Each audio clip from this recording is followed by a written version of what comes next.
Good morning to all of you, and a very warm welcome to the second day of our 70th Commission session and to the first Asia-Pacific Regional Consultation on Accountability for the Post-2015 Development Agenda. I would like to recognize that we have amongst us not only distinguished delegates from different countries, but I was very heartened to see some of our colleagues from the United Nations headquarters, from New York and from the region. And a special thanks, Amina, to you for joining us and giving us your opening remarks before the panel starts. Secretary General has underscored that strengthened accountability will benefit from UN-wide collaboration, and this is as such an effort to reinforce his message. Speaking about the challenges of achieving the Millennium Development Goals, in his March 2010 report, Secretary General said, and I quote, "Keeping the promise," the Secretary General further elaborated, and I quote from his presentation, "Shortfalls have occurred, not because the goals are unreachable or because time is short. We are off course because of unmet commitments, inadequate resources, and a lack of focus and accountability." I thought this quote says it all.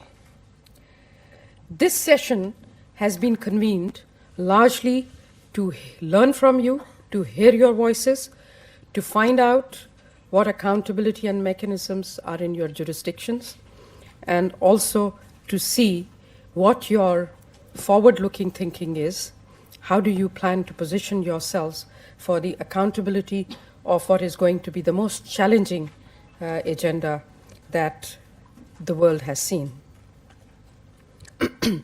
While the Millennium Declaration affirmed the shared responsibility for development, the MDGs did not establish a complete framework of interrelated institutional commitments, functions, standards, and processes that would hold key actors accountable for the achievement of the goals. Nor did it fully articulate the review mechanism, the responsibilities to fulfill commitments. We must learn from MDG experience as we negotiate the contours of the next phase of global development. Recognizing the centrality of effective monitoring and accountability, the Secretary General has called on the regional commissions to convene regional consultations to discuss core elements of possible proposals for regional monitoring and accountability frameworks. Besides ESCAP, other regional commissions will have similar deliberations, and we will hopefully collate all this and submit for the Secretary General's consideration. Our deliberations this week will comprise 4 different sessions to examine accountability for the post-2015 development agenda at the national, regional, and global levels. And special feature, philanthropic institutions and bodies session to be held tomorrow. The outcomes of our discussions, which will be reported to the high-level stock-taking plan by the President of the General Assembly in September, and, as I said, included in the Secretary General's synthesis report later this year. Let me spend a few minutes talking about the outcomes of the Open Working Group to bring everybody on the same page. Last month, on 19th July, the proposals of the Open Working Group on Sustainable Development Goals were released. They are available on the website of the UN. They offer a comprehensive agenda and emphasize the overarching objectives of sustainable development, which are poverty eradication, sustainable patterns of consumption and production, as well as the need to protect and manage natural resources for economic and social development, a quote I picked up from the Open Working Group narrative.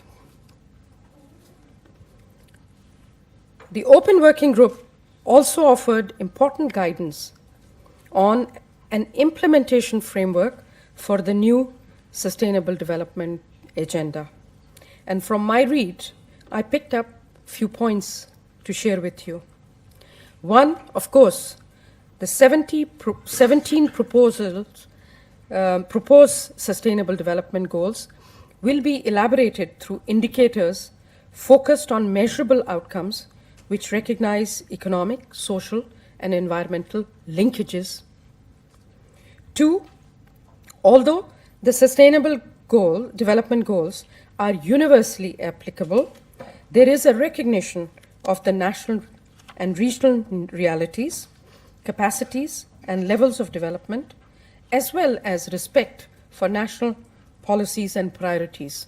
I know our region values this part, so this is the comfort we can provide to you.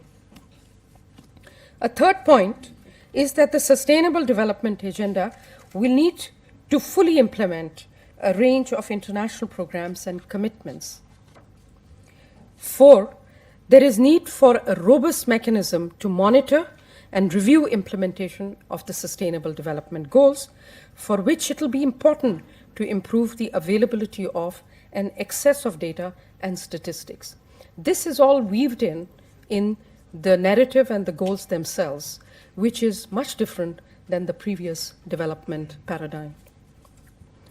And finally, what to my comfort it had is that the Global Partnership for Sustainable Development will be critical for Sustainable Development Goals implementation and must involve active engagement of governments as well as civil society, the private sector, and the whole of the United Nations system. As you know, the emphasis in the UN is these days to be fit for purpose and to work as one UN. This background is critical to keep in perspective as we discuss Asia-Pacific regional perspectives on post-2015 accountability.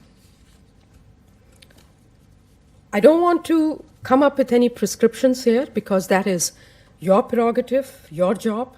My job is to share some thoughts to basically stimulate the discussion for this one and a couple of days session. So for that purpose, I have some elements for your kind consideration.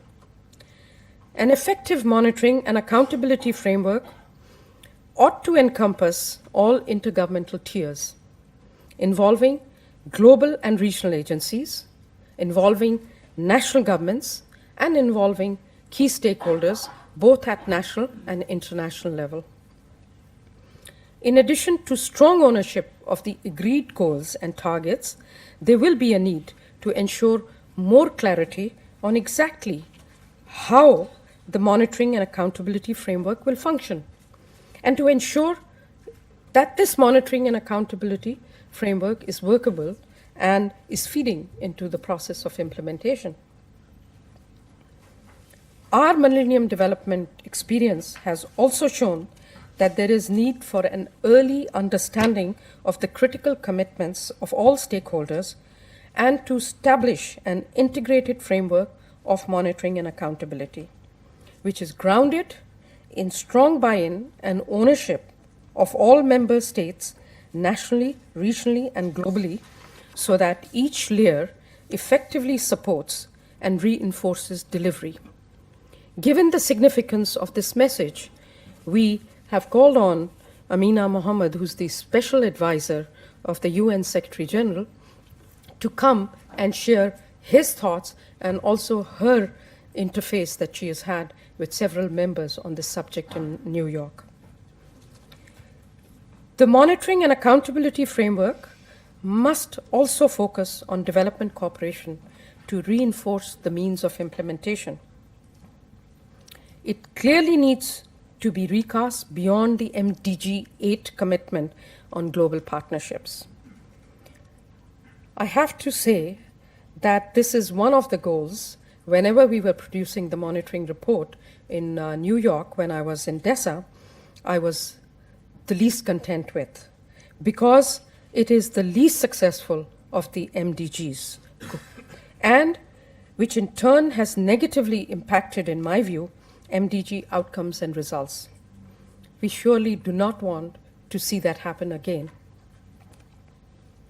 There are a range of options for a monitoring and accountability framework for the post-2015 development agenda.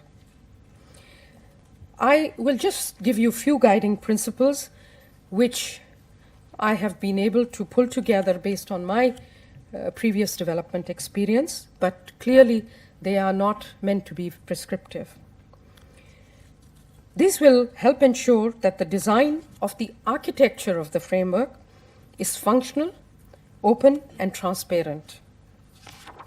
Some of these guiding principles are: 1, the need for strengthened mechanisms to ensure they are more comprehensive and outcome-driven, and recognize the depth and the breadth of new development agenda while respecting national and regional realities, and at the same time, these mechanisms should be simple and workable. 2, this need for strong leadership and ownership of the SDG agenda, with implementation mechanisms backed by strong political commitment of the parliaments and the legislatures.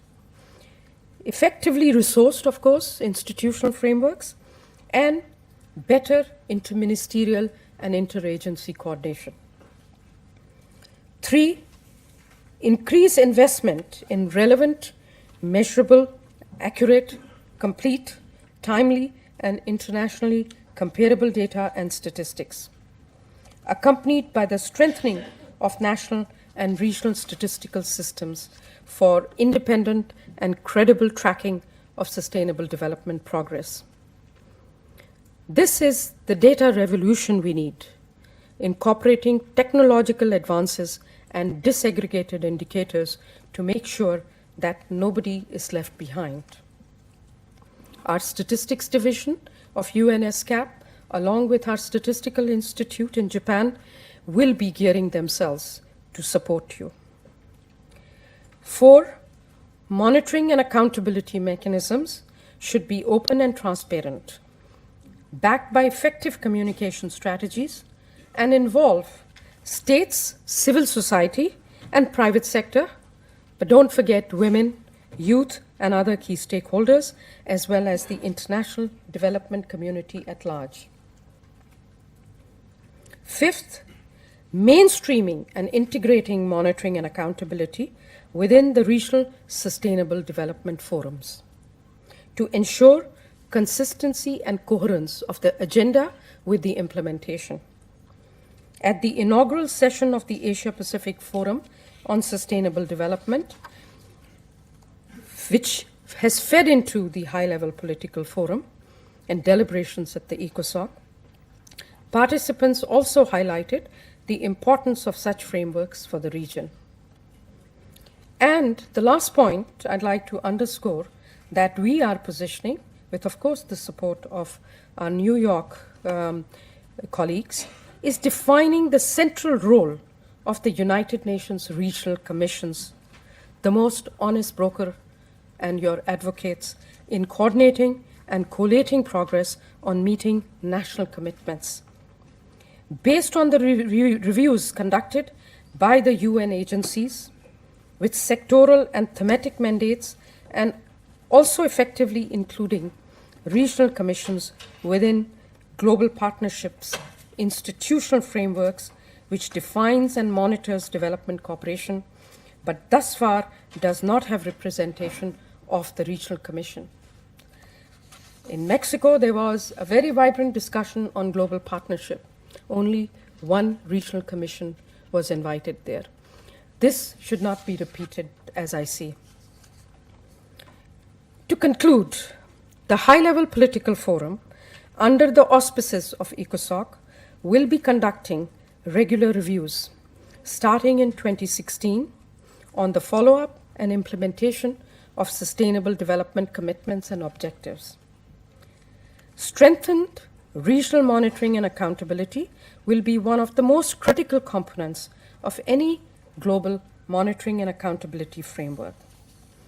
In line with the United Nations system-wide efforts to take stock of existing platforms of accountability and monitoring that you have ownership, we would clearly benefit from hearing about these, which works and which doesn't work, and to reflect more deeply in the months to come on the strengths and weaknesses of what we have. ESCAP has convened this first comprehensive consultation and dialogue, but not the last one. There will be more to follow until we get it right in terms of what you want us to do to support you.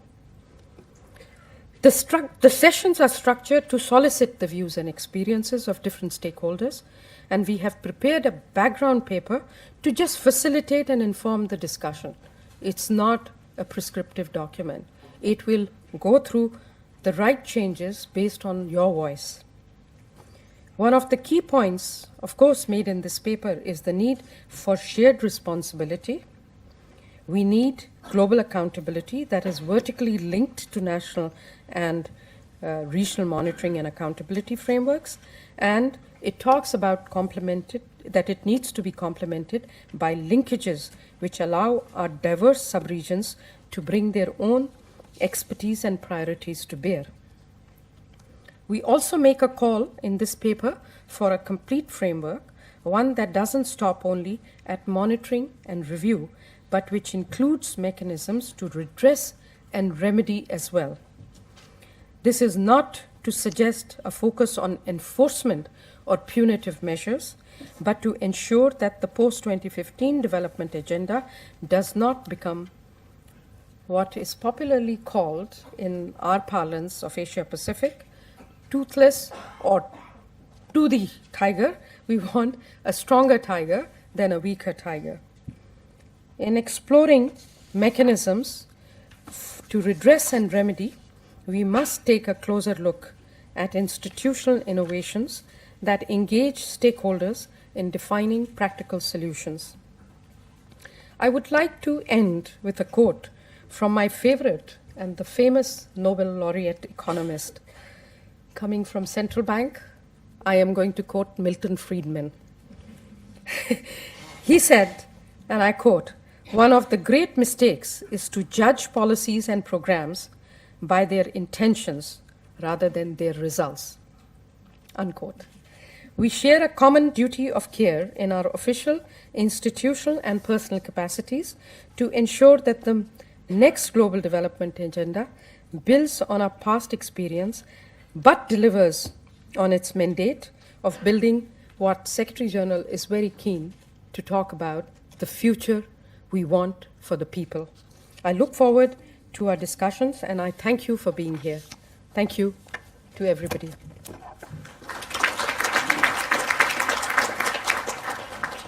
It is now my personal pleasure to invite my colleague and a good friend, Ms. Amina Mohammed, Special Advisor, as I said, to the Secretary General on post-2015 planning, to deliver her opening remarks. Ms. Mohammed used to be a part of a system where it's very complex to deliver development. So she has first-hand experience on delivery, but she has worked endlessly all over the world to advocate and also to guide the regions on how to move forward. It's my pleasure, Amina, to get you on the podium. Thank you, my Executive Secretary Shamshad Akhtar, and a really good friend, colleagues, excellencies, friends. It's a real pleasure to be here today, and I do bring greetings of the Secretary General, who really sees the importance of this first step on the accountability agenda being discussed here as critical to the whole debate. But I'm really especially pleased to see our Honourable Minister from environment and green development in Mongolia. Mongolia really did set the pace long before we started talking about this accountability session, when they took up MDG Goal 9 and pioneered governance and accountability. So really happy that she will be moderating to set the stage for us on this discussion. As we know, that the President of the General Assembly really did start this off by urging member states, after the interactive dialogue day that we had at the GA a few months ago, to really call for this being a critical part of the agenda that we start discussing at the beginning and not wait till the end, when we would be looking to see what to put in place. And therefore, really, member states at the end of that discussion, and I'll say at that time, many member states thought that this may be premature, that we may be speaking about this too early. But at the end, called for us to go out to the regions, to bring back what the different perspectives would be in the beginning of this discussion. So I really do deeply appreciate, Shamshad, that you've been able to do this so quickly with such short notice, and a lot to do with the hard work, I'd say 24/7, of one of my colleagues that I see over there. Amr, thank you very much, for our representative of the regional commissions in New York, for making this happen. It really is a great opportunity at the moment to bring regions into this, to begin shaping the contours of what will be and a development agenda that is universal but transformative, moving from just looking at the poverty to sustainable development. And so it's not just about the contours too, it will be about the substance. Indeed, the debate on the post-2015 is an ambitious one, and I don't think we should begin to underestimate that.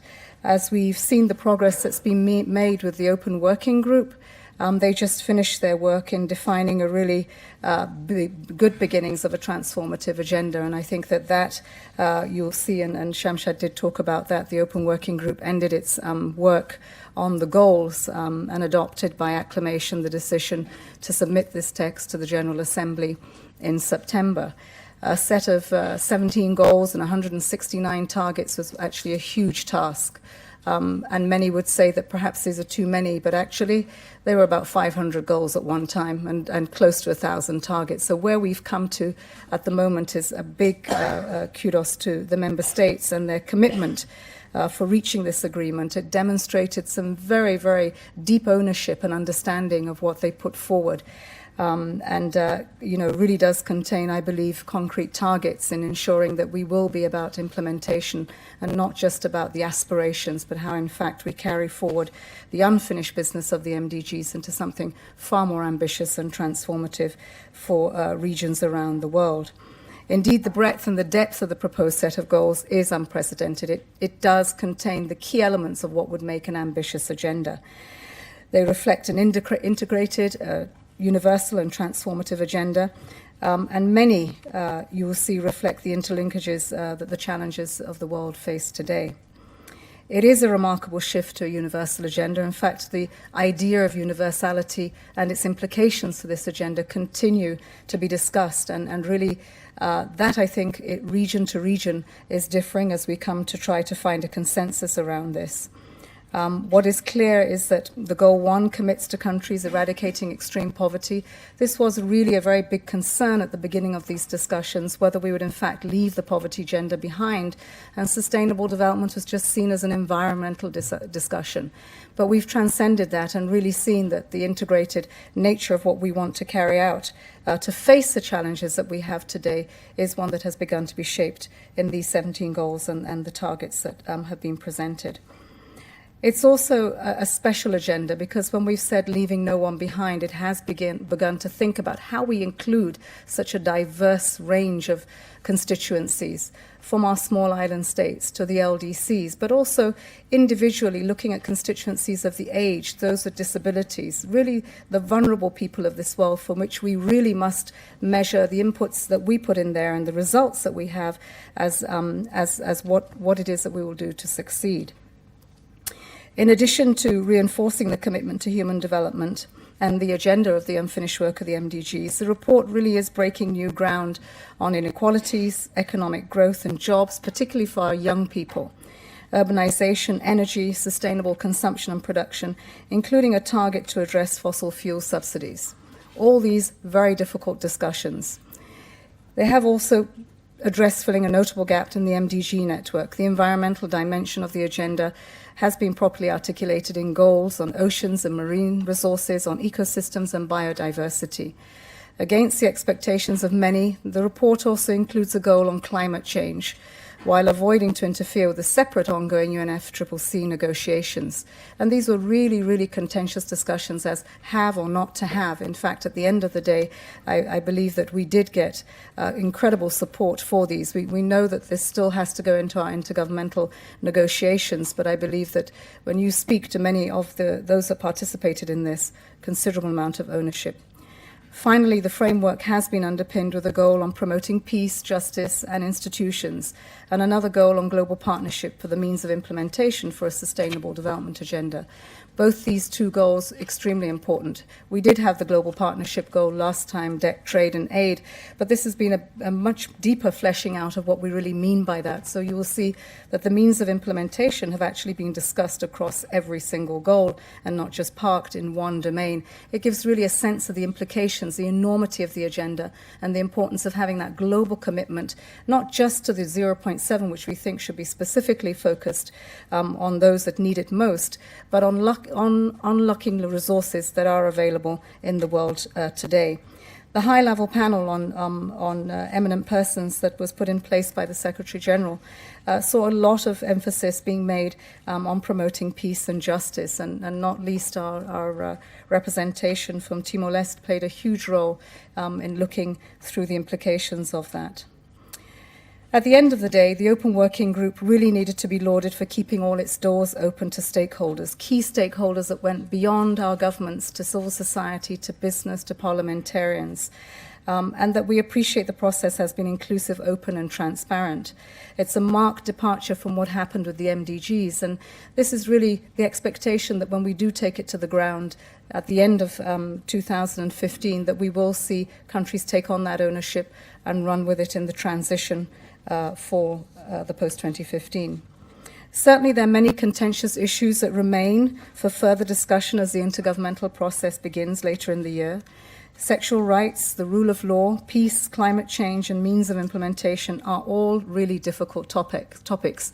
So while we congratulate the Open Working Group for what it has provided for us to begin our negotiations, it's really important that we try to protect and keep these ambitions on the table, keep the momentum going, and really stretch the boundaries to respond to these very complicated challenges that we face in the world today. The Open Working Group has been able to complete its mandate, and it does give a good foundation going forward. In a notable departure from the MDG framework, a key feature of the post-2015 debate is, of course, the opportunity to include an accountability framework. In fact, the Secretary General's synthesis report that he has been asked to provide by the member states to bring all these pieces of work together has that key element. First, of course, the narrative, really reinforcing the Millennium Development Goals Declaration, but at the same time, the Rio remit that really calls for sustainable development. A really robust set of goals and targets, and accountability to the means of implementation, and then the accountability framework. We did that in the past, but it was mostly a monitoring exercise. This time we want to go further than monitoring and to include evaluation and to include an accountability framework that really does call all the stakeholders together in the different roles and responsibilities they have of keeping the promise to the over 1 billion people that we expect to take out of poverty by 2030. The new universal and transformative agenda will need to respond to specific community, local, national, and regional realities.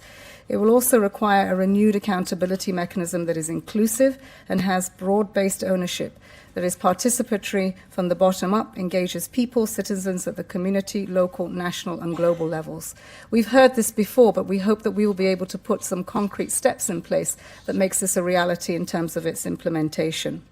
It is a new remit, and it has been given to Sustainable Development Agenda. Over the past 2 years, the UN has undertaken far-reaching consultations to inform the global debate, and it's facilitated the biggest outreach that we have, an indication that we do feel that even in the design of this new successor development agenda, that we ought to be held accountable for that process as well. And there have been many consultations which this region has also played a vital role. and then very recently our My World survey. The main messages that we often hear calling over and over again across the regions has been for honest and responsive governments. This is persistently in the top of people's priorities in the world over. The top four, actually, health, education, jobs, and responsive government are the top four that we see over again. Different sets of priorities, but those four remain the same. In Asia, half of the 1.67 million people who've participated in our online My World survey selected the option of an honest and responsive government.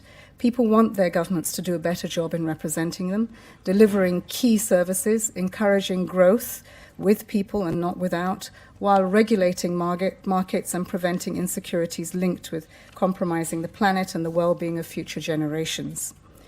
Moreover, people have expressed a huge appetite and demand for involvement, not only in the design of the development agenda, but also in the future implementation.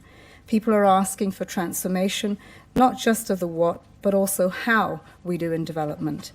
They want not only to articulate the problems, but also to help find the solutions, and most importantly, to hold their governments to account for the promises made at the global level. The UN Development Group is exploring how participation and empowerment can improve accountability in the post-2015 agenda, and 3 countries in Asia, being Bangladesh, Thailand, and Vietnam, as part of the 50 countries globally, are already convening national dialogues on participatory monitoring for accountability as a key part of the means of implementation for a new agenda. We must, however, remember that as a non-legally binding agenda, the power of the new agenda will reside in its moral legitimacy, inclusiveness, and its capacity to mobilize and persuade. In this regard, it's crucial to have a framework for mutual horizontal accountability among member states and all the key actors. We have new actors coming into our agenda, and one of them being business. And for business and government to partner together, there has to be an accountability framework that people see investments being made with people at the center and not off the back of people. On a practical level, let's keep in mind at least 3 levels of accountability to ensure that the ambition of the post-2015 development agenda is delivered. First, national and local levels. Existing mechanisms for engagement should be strengthened and scaled up to ensure that women and men have the opportunity to be informed and take part in decisions about sustainable development. But I think as we speak to women and men, let's also remember the voices of the young, of our youth, who ought to be not waiting for tomorrow as the next generation, but participating in today so that tomorrow they will be stronger in the leadership positions and in understanding the responsibility of the burden they have to carry. Second, the regional level, and this will be discussed in this forum more thoroughly. Peer review mechanisms show promising results for sharing lessons among countries and mutual accountability across Asia-Pacific. And finally, the global level, and the particular role of the high-level political forum. While this will, as a member state-driven forum, we hope that this body advances the unprecedented engagement of people the world over in monitoring progress and ensuring that promises are delivered for more sustainable, accountable, and inclusive development. And as they move to shape their terms of reference, it is dialogues like this that will help give substance and credibility in terms of how that we intend to do at the country level. It must be a terms of reference globally that responds to the local level, that it is in the interest of our local level. Accountability also requires good information. Transparency and accountability are powerful tools for ensuring citizens' involvement in policy making, and information certainly empowers our people, giving voice to the voiceless and promoting social equity. We need a data revolution to support the accountability framework. This has been said over and over again. We started with this call in the high-level panel's report, but it has been echoed and reinforced by member states that it is insufficient, even as we see the latest reports that come to look at our human development. We lack the baselines that are required in a timely manner to really tell us where we are, where the gaps are, and where the people that need these investments most are. A sustained and transformative effort on improving how data is produced and used will be critical to enable governments, international agencies, civil society, and business to take evidence-based decisions and certainly allow for the monitoring of progress towards the new goals and targets at the national as well as the global level. As per the recommendation of the Secretary-General's high-level panel, and the report, A Life of Dignity of All, the Secretary-General will soon launch an independent expert advisory group on the data revolution for development. The recommendations of this group will help to inform the Secretary-General's synthesis report later in the year, and the subsequent intergovernmental process is anticipated thereafter, and along with the discussions of the reviews and the follow-up of sustainable development within the high-level political forum. So again, we look forward to the inputs that you would have to help strengthen the outcomes of the data revolution initial work. Like these dialogues, this is a first step in the next 15 months to help shape the agenda, and shouldn't be seen to preclude any discussions that go forward. But we do need to take that first step to get better coordination and coherence around really important issues that will play a great role in the implementation. The post-2015 debate continues. This week, the Intergovernmental Committee on Experts for Sustainable Development Financing is holding its last meeting. Their report will be a key input into the process ongoing, along with the report of the Open Working Group and the outcome of the structured dialogues on technology, which also ended last week. All of these inputs will inform the stock-taking event that is to be held by the President of the General Assembly. This is a precursor really to the General Assembly 69th session, and an important opportunity for all these pieces to be discussed by member states and other key stakeholders. This will take place the 11th and 12th of September. We expect that outputs from this dialogue and the other regional dialogues on accountability will also inform the last session of the two-day stock-taking process. In addition, as I had said earlier, it will inform the synthesis report. It's an important venue for us to hear your voices of where you think the ambitions should be going, what's missed and what consensus you feel there has been had. I hope that today's dialogue will initiate discussions amongst UN member states on the possible approaches of monitoring, review and accountability. There is so much that has been done. We can build on what has been a success. But I think we have to get uncomfortable, we have to reach out, that an accountability framework will be about responding to the Sustainable Development Agenda, and not the development agenda of the past, which really has been limited in scope and response. These are much more complex environments that we have to deal with, and so we hope that people will stretch, that it will be uncomfortable, but that we will recognize that there are national frameworks within which we need to work and respect. So the outcome of today's meeting will certainly be an important input into all of these discussions. I believe with this is the first accountability dialogue happening in the regions, will also set the pace and the ambition for the other regions to acknowledge really that this is going beyond the usual, that we really do have to have business unusual if we want to address those challenges. It is clear that without a proper accountability framework, there is little hope that our ambitions can be turned into reality. So I invite you all to seize this opportunity, and I look forward to being part of these deliberations. Thank you.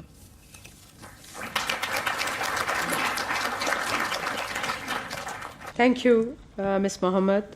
Excellencies, distinguished delegates, ladies and gentlemen, I would now like to propose, as chair of this consultation, Her Excellency Ms. Oyon Sanjasuron, Minister of Environment and Green Development, Mongolia.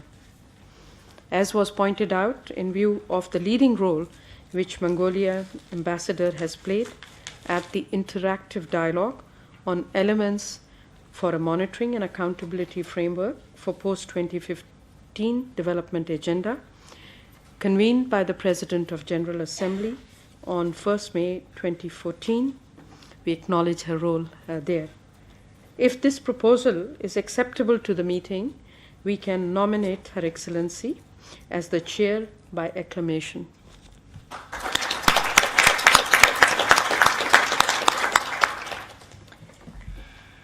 So I'm pleased to reiterate and announce Her Excellency Ms. Oyon Sanjasuron, Minister of Environment and Green Development, Mongolia, as chair of this regional commission and consultation on the post-2015 development agenda, and invite her to take seat at the rostrum.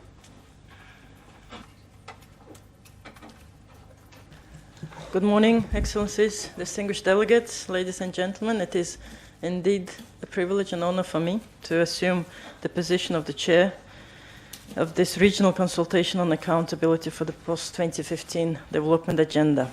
I'll do my best that this meeting, which Ms. Mohammed mentioned, that one of the first taking place in the regions on the accountability, so we have to show a very good example of the results. So I'll make sure that there will be a spirit of cooperation and involvement of all, and then we will deliver the results.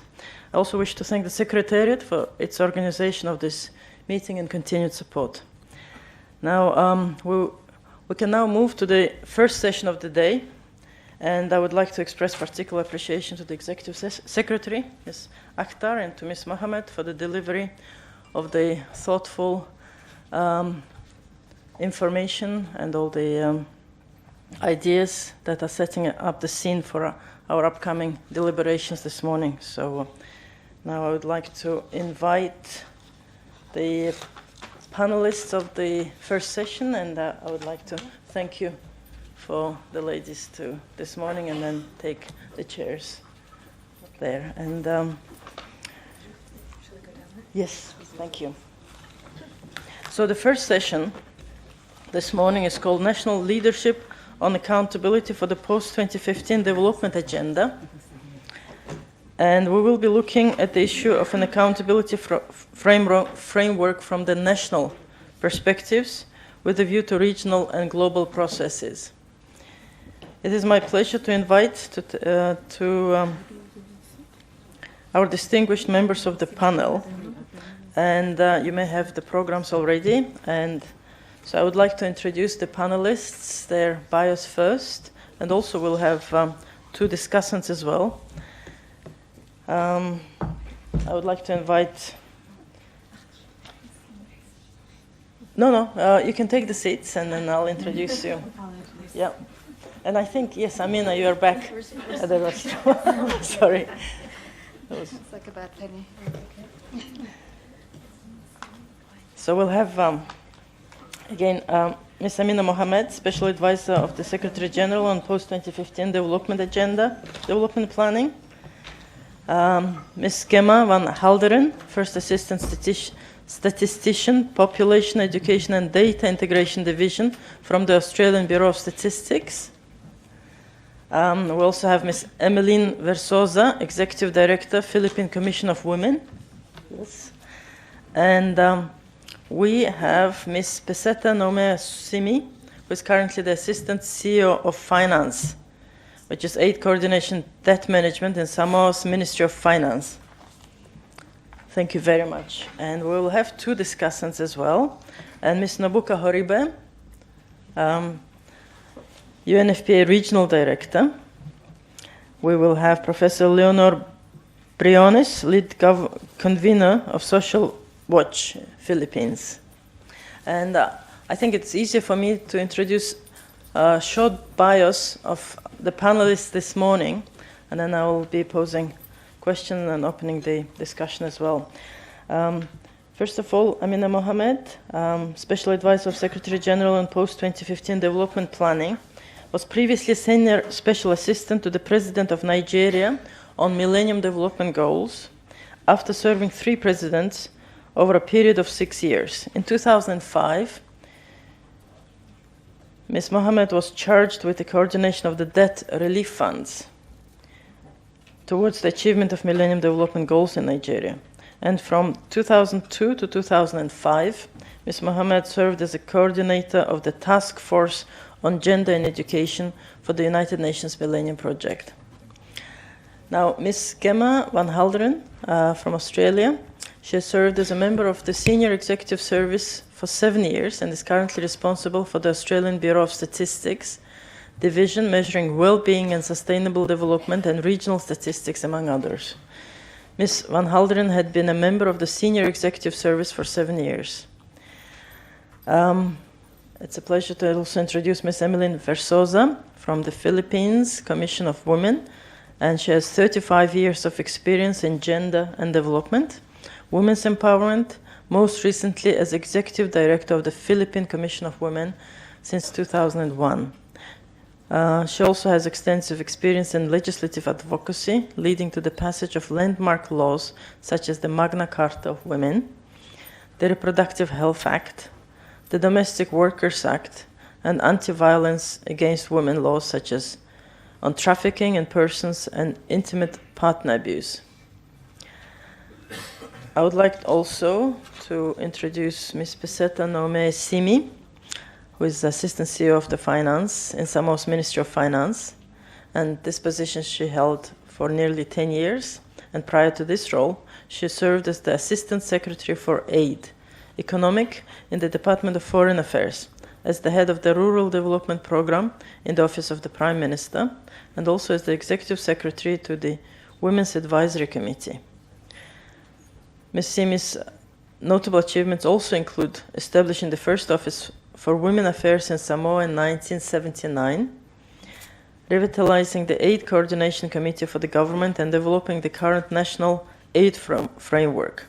She also developed an aid policy and debt management strategy for the Ministry of Finance, and she also served in several high-level roles supporting the Pacific region, including the Pacific Representative on the Global Partnership for Development Steering Committee and the Busan Global Partnership Group 2012, and other very important development coordination teams as well. Let me also introduce the two discussants, Ms. Nobuko Horibe, who is the UNFPA Regional Director, and she also represents the regional UNDG Asia Pacific. Ms. Horibe is the Director of the Asia and the Pacific Regional Office at the United Nations Population Fund and a long-standing member of the regional UNDG Asia Pacific.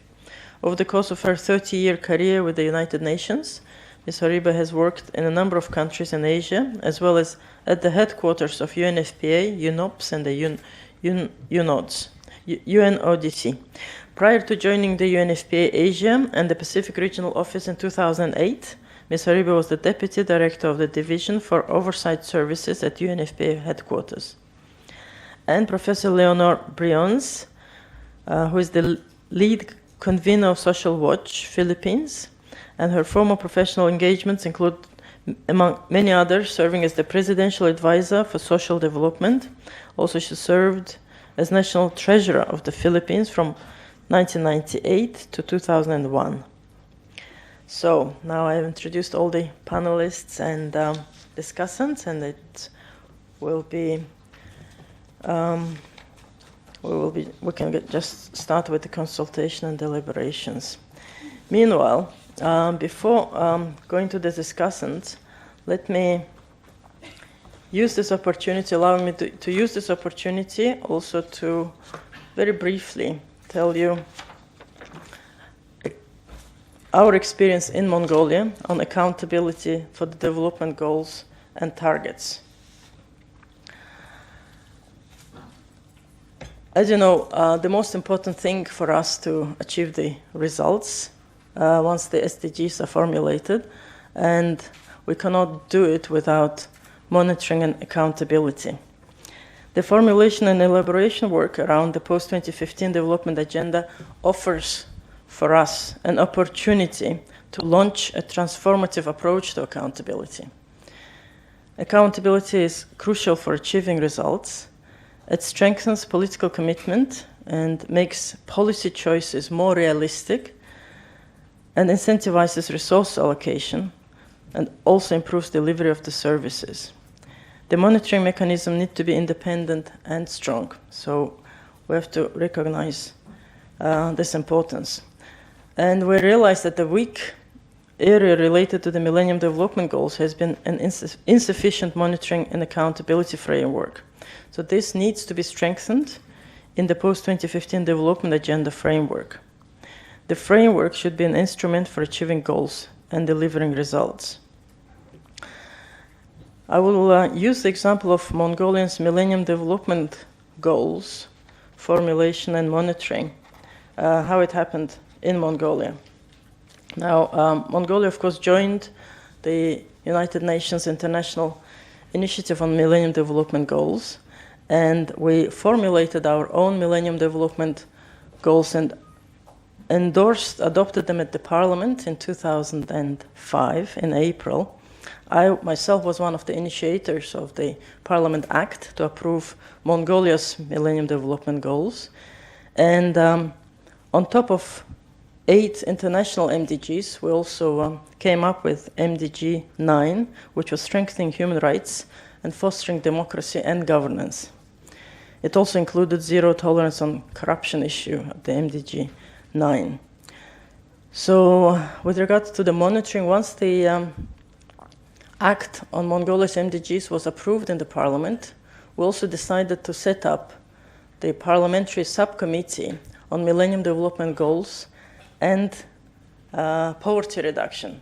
So I think it was very important not just to adopt the MDGs, but also create a special committee that will be overseeing the success and monitoring of the MDGs.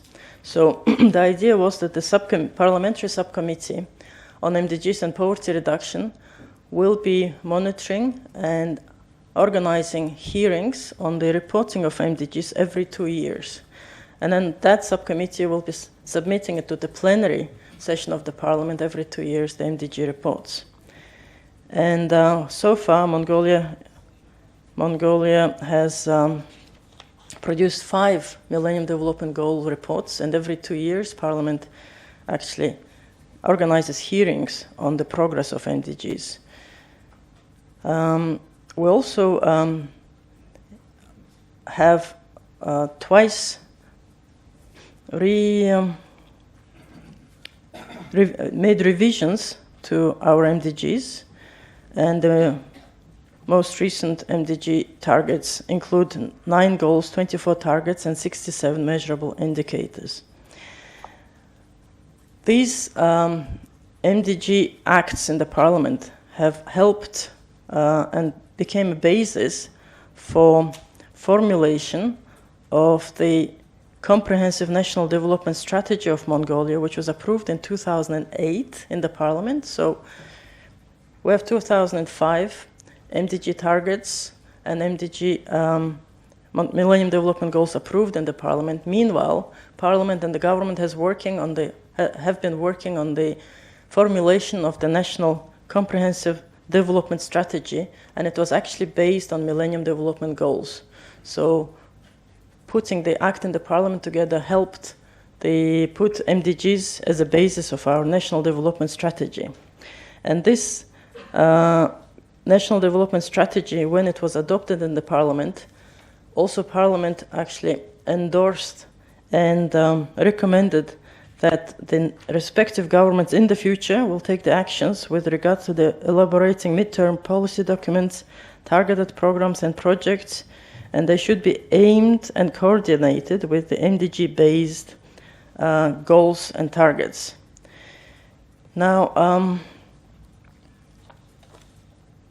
currently the Ministry of Economic Development is responsible for monitoring of the progress on MDGs, and generally with MDG targets we have overall a mixed picture. Some indicators are on track, others are achievable with more effort, and some are difficult to achieve.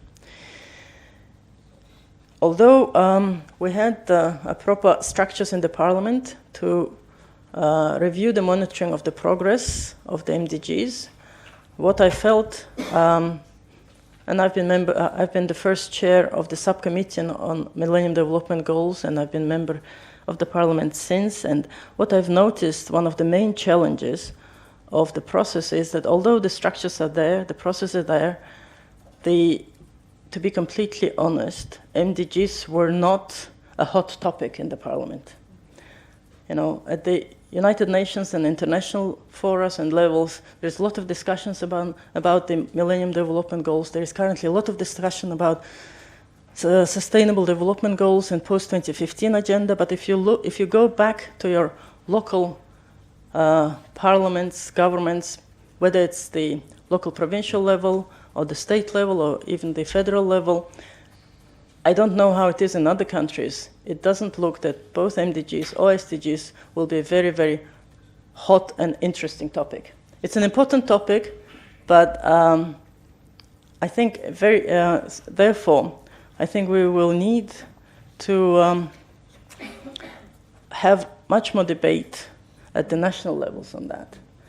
And although we had a very good example of what's called MDG 9, which was putting governance, accountability, targets in our Millennium Development Goals, what we found out that because we didn't have very sound monitoring indicators on MDG 9, it was more a declaration-like. So it was a good example that Mongolia put together MDG 9, but because we didn't have very good indicators, we couldn't really measure whether we achieved MDG 9 or not. And I can say it generally with generally with good governance and accountability initiatives that we have taken in Mongolia. Since for the last maybe 8 years, we had very good legislative progress with regard to accountability laws, and that includes anti-corruption legislation, access to state information legislation, also conflict of interest legislation, political parties and election transparency and finance legislation. A lot of good governance legislations went through, but legally we have legislatively we have progressed. In reality, of course, the devil is in details. We have a very good political support from our president, Elbek Dorj, who recently initiated a very good initiative called From Big Government to Smart Government, which includes a lot of initiatives to improve the governance and put the governance into a more effective and accountable manner. And one of the more recent bills that he submitted and was approved by the parliament earlier in July was a legislation on glass accounting, which means that every budget spending will be transparent. And then he's also coming up with many other initiatives that will be putting accountability and good governance put into place together.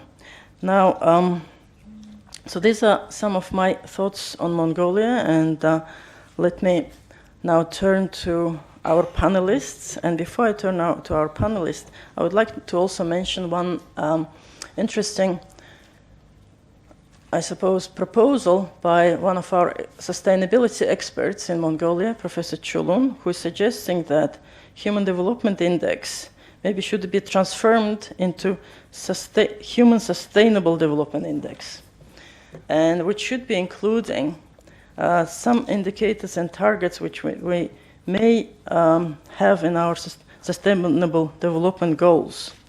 And by Human Sustainable Development Index, for example, we're proposing that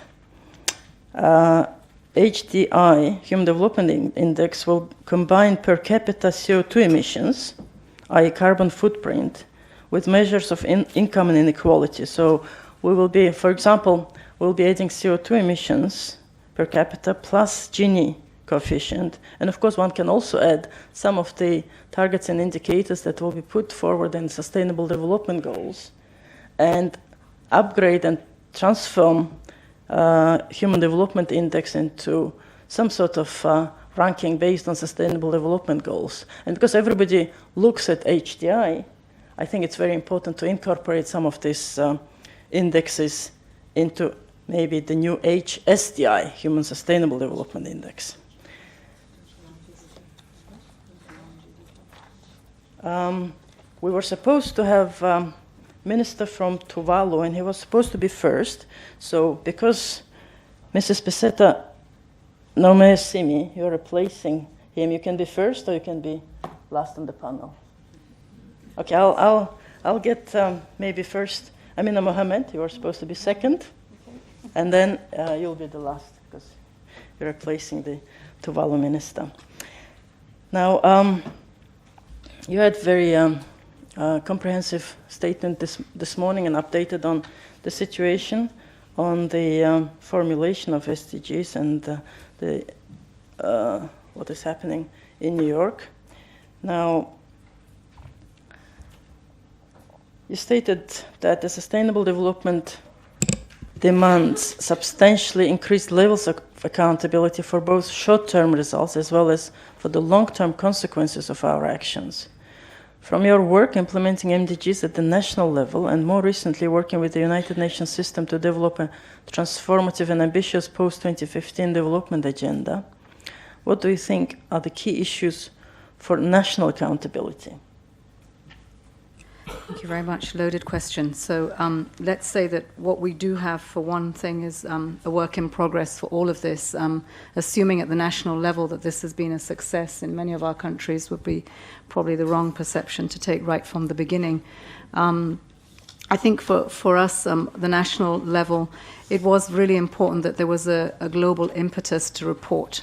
And while we sort of criticize sometimes the way in which and manner in which the MDGs were delivered as a prescription, they did bring a lot to bear on our accountability at the national level through to the global. So there was a sense of responsibility there. I think it's important this time that we do get that in a better sense, the linkages between global, regional, and national. I think what helped us was that the first thing we recognized was that we had to decentralize the accountability framework, that reporting really did have to happen from where the investments were made. That made a considerable difference in really putting a spotlight on what had previously not been achieved.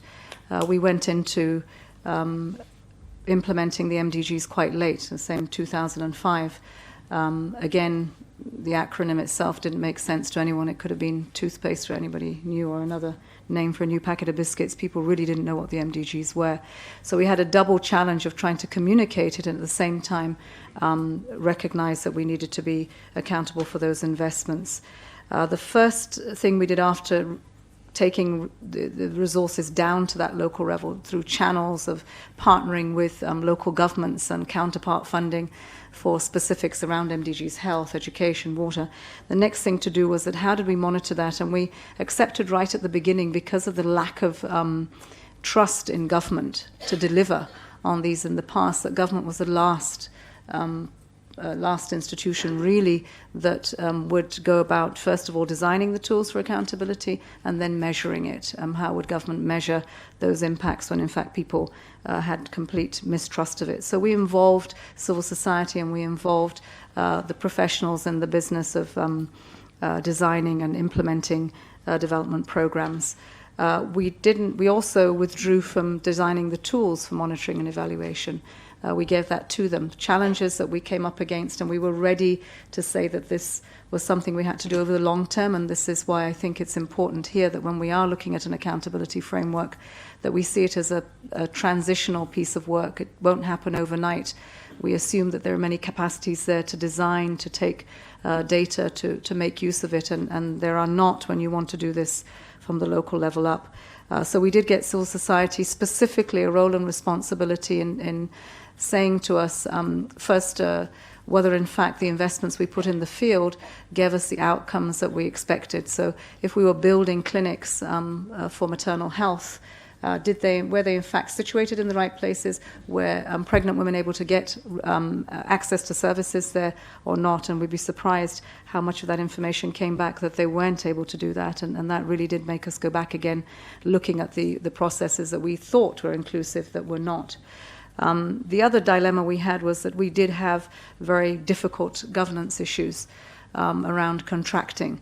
So often you might have a primary healthcare centre built, but it would probably fall into a state of disrepair in a very short space of time, or perhaps not even be built, would be abandoned. And so for that, we had architects and engineers that we engaged with this, our professionals who went round to tell us whether we had actual value for money. So I think the inclusiveness in terms of reporting on it, the fact that we decentralized, we took that global commitment that we had from, I would say, not just the fact that we had a framework within the United Nations, but we involved our parliamentarians. We recognized that they had the government responsibility for oversight. So we had committees for the MDGs, and they did take from a national level down to the local level for it. Incentives played a big role, and the incentives for this was where we concluded, well, then there were more investments that came that way to scale up the programs that were working. Let me stop there. Thank you very much, Ms. Mohammed. Now I'd like to ask Ms. Gemma van Halderen. I understand that Australia is pioneering the development of new broader measures of progress and, sorry, of course, yeah. Yes. Ms. van Halderen, I understand that Australia is pioneering the development of new broader measures of progress and taking the 3 pillars of sustainable development and adding governance as the fourth, if I understand it correctly. So the aim is to provide Australians with a diverse set of objective, quantifiable information to form their own decisions on the country's progress and the direction it is heading. Now, why are the statistics so central for accountability, and how can the utility of data in this context be maximised? Yeah, it's certainly a pleasure to be able to share with you here today and the Australian experience and illustrate why statistics are so central for accountability.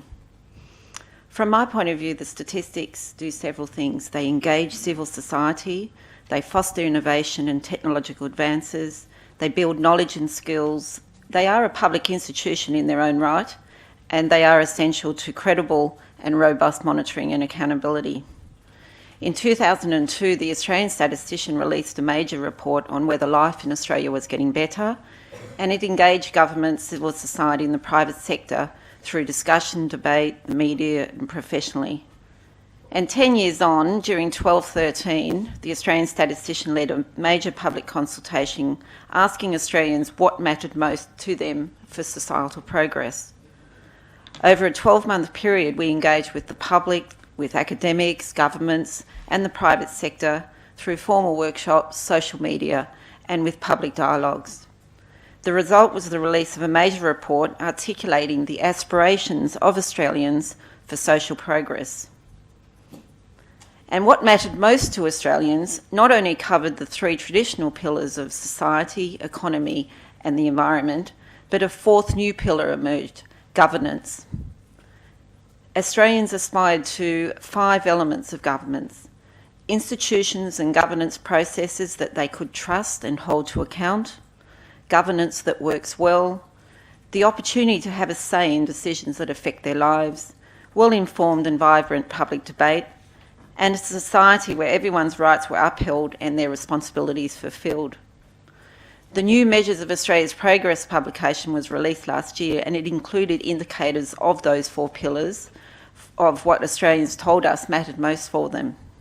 It was engaging, it was accessible to all Australians, and it made use of a dashboard of traffic lights. It found that life in Australia was getting better in 9 themes, it had stayed the same in 7 themes, it had regressed or gone backwards in 2 themes, and that there were data gaps for 8 of those themes. I'd just like to stress that point, that even for a well-developed statistical system that exists in Australia, data gaps existed in social, environmental and the governance pillars.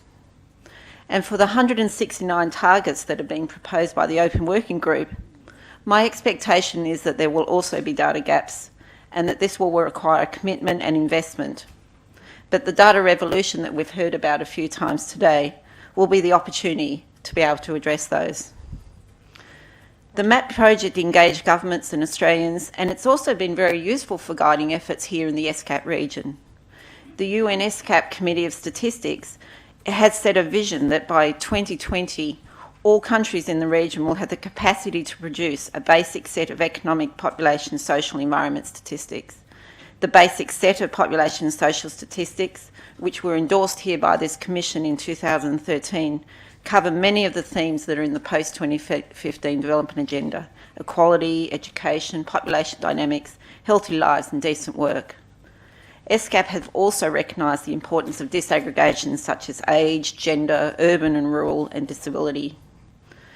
A regional capacity development plan will be discussed by the UN ESCAP Committee of Statistics later this year. This plan will recognise that capacity building must focus on national priorities, like in Australia's case, what matters to Australians. These capacity plans need to be led by countries, and they're going to embrace innovation, new technologies and new forms of data. Importantly, the efforts of both the ESCAP Commission and its Committee of Statistics have recognised the importance of basic building blocks, a well-functioning civil registration and vital statistics system, a system that will be essential to so many of the 69 targets which the Open Working Group are being proposed, and a system that actually is a target itself as part of the Open Working Group proposal. Anywhere that you might find a measure such as per capita, like we just heard from Mongolia, proposal to include per capita CO2 emissions into HDI, a per capita measure will require a basic civil registration and vital statistics system. So to conclude, all of these efforts will ensure that countries and the region and international communities have the evidence they require. Credible and reliable statistics that governments and citizens say are important to them, that countries want as part of their own data revolution, and that they invest in through mechanisms such as national development strategies like we've heard in here in Mongolia, that are produced regularly using professional standards by public institutions with integrity and independence, and that governments, business and civil society need and that they can trust. Thank you. Thank you very much, Ms. Van Halderen. Let me go now to our third panelist, Ms. Versosa, Emmeline Versosa. And as you know, she is Executive Director of the Philippines Commission of Women. And among its many roles, it's asked to monitor the implementation of the UN Convention on the Elimination of All Forms of Discrimination Against Women, CEDAW, the Commission on the Status of Women, the Millennium Development Goals, and it is the body which is instrumental in giving rise to the Philippine Plan for Gender-Responsive Development. And this is the country's main vehicle for implementing the 1995 Beijing Declaration and Platform for Action. So Ms. Versosa will have a lot of experience on monitoring and accountability. So can you share with us your thoughts? What are the key mechanisms that your organization leverages to bring accountability for these international and regional commitments to the national level? What are the opportunities and challenges you foresee for accountability for the post-2015 development agenda? And what role for the regional commissions and intergovernmental processes in linking national and regional mechanisms? Thank you, Ms. Versosa. Excellencies, distinguished guests, ladies and gentlemen, good morning. It's my pleasure, thank ESCAP for providing a women's voice in this forum. Allow me to share what we have been doing in the Philippines. As was mentioned by the Minister, the Philippine Commission on Women is the national machinery, and we do try our best to monitor all these international commitments. And it sometimes gets to be very confusing. So the challenge is really to harmonize all the different indicators for all of these instruments. CEDAW is actually the human rights framework. We see that as the human rights framework. The Beijing are the strategic goals with 12 areas of concern. The MDGs are the specific targets. And then we have our own national targets, as was mentioned, the Philippine Plan for Gender-Responsive Development, which was our 30-year plan in 1995. And we've chopped them down into blueprints by administration, so by 6-year terms. So we had our framework plan for women, and we now have our women's empowerment, development, and gender wedge. It's a women's empowerment, development, and gender equality plan, which is now aligned with a Magna Carta of Women, which was passed in 2009. The Magna Carta of Women is the law which translates CEDAW. So these are all the interrelated instruments that we continuously monitor. To do that, our agency is quite small. We do not have direct services like ministries. So our role is really policymaking, coordinating, and oversight. So we rely on gender focal points which are designated in all the different ministries. So there is a mandate in the Magna Carta of Women for that. We continuously provide technical assistance to them, give them the gender perspective, challenge them to change the patriarchal mindsets, and transform their views so that the policies, the programs, and the services and activities of these ministries and departments do not discriminate against women and provide services which would uplift women. One other mechanism or policy that we have instituted since 1995 is the gender budget policy. I think other countries also have such, but ours is quite different from the others. We have institutionalized that 5% of all government agencies should, 5% of the total budget of all government agencies should be allocated for women and gender concerns, at least. So that's really the budget to start the ball rolling for gender mainstreaming in their particular agencies. That actually started in a law passed in 1992 for ODA. The ODA, Official Development Assistance, in the Philippines are mandated also to allocate 5 to 30% of their budget. And the national planning body is the one that monitors that. So we see all these monitoring going on for budgets. Compliance is being monitored. We review their plans and determine and guide them to use the national plans to identify what particular programs and projects are allowed to be allocated for the gender budgets. The other mechanism that I'd like to emphasize are GO mechanisms. We believe in participatory governance. We always consult with our CSOs, women's groups, to make sure that every voice is included. So the other new mechanism also that has been institutionalized in the current administration is bottom-up budgeting, currently called grassroots participatory budgeting, where people's organizations are allowed a voice to ask for budgets at the village level, at the municipal level. So that's a mechanism that can allow that there's really inclusiveness in all our development efforts. The voices of indigenous peoples, rural women, voices of people in the remote areas must be heard, we believe. And the government is currently implementing the conditional cash transfer, for example, where a lot of municipal links of the Department of Social Welfare are ensuring that there is community-driven development going on in the country. And our role is to make sure that all of those data that they collect are sex disaggregated and that they have a gender perspective. I think I'll stop at that for now. Thank you very much, Ms. Versosa. Very interesting. Now it's time for a coffee break. So we will have in the afternoon, not in the afternoon, after the coffee. No, we will have after coffee break still one panelist and two discussants, and we will have the time for question and answers. So let me ask you to come back at 10:45 in 15 minutes. Enjoy the coffee break. Thank you.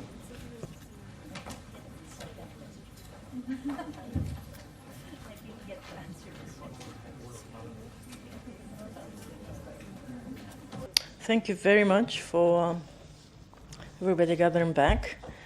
Now we will have, as I mentioned, one panelist, two more discussants, and then maybe you can start thinking of the questions that you want to pose to the floor. And I would like to ask now Mrs. Besetanome Simi from Samoa's Ministry of Finance to make her intervention. And as the Millennium Development Goals are coming to an end, what are the lessons that can be drawn in terms of strengthening national ownership and accountability for global development goals and targets in the post-2015 development agenda, especially for countries like Samoa, a small island development state, but also countries with special needs? And how can national actions be bolstered by regional platforms, such as the Regional Commission, and intergovernmental processes, such as the Asia-Pacific Forum on Sustainable Development? Thank you very much, Mrs. Simi. Thank you, Madam Chair. And again, thank you for the opportunity to allow me to collect my thoughts, as I was a last-minute replacement for the panelists who could not be here. But hopefully the experiences I'm about to share with you will have some relevance to the discussion at hand. I'd first of all like to point to an issue that was stressed by the Executive Secretary of ESCAP, and that is when we are talking about monitoring and accountability, there is a need to focus on development cooperation. And hopefully in my presentation you will be able to see the slant of where this issue comes to bear. I'd like to say also, as a matter of background, that long before the Millennium Declaration, as well as the many other international protocols, such as the Rome, the Paris Declaration, etc., my country was already implementing the principles of effective development cooperation, namely ownership, harmonization, alignment, management for results, and mutual accountability. I'd also like to say that the paradoxical situation of Pacific Island countries, in which we're collectively referred to as the region that receives the highest aid per capita, yet we didn't seem to be showing too many results,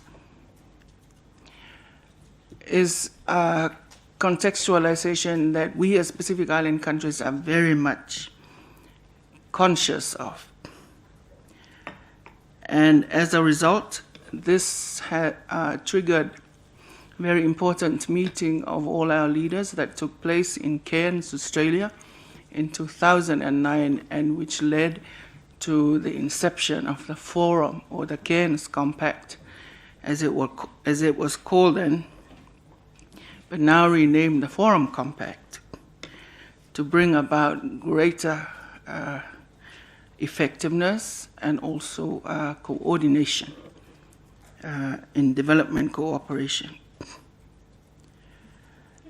As a consequence, or as a subsequent development of that, many of our Pacific Island countries have participated in the operationalization and implementation of the Global Partnership for Effective Development Cooperation, the monitoring framework that's involved, including their participation at the Mexico Ministerial Meeting, which was referred to again by the Executive Secretary earlier on. Now, our work as an active member of the Global Partnership for Effective Development Cooperation, and also in the other international protocols, such as the Paris Declaration and Accra, etc., culminated in internal developments within my own country, such as the development of our aid policy, and subsequent participation in the accountability framework, which was accountability frameworks which were conducted by UNDP and in connection with the Development Cooperation Forum of the United Nations.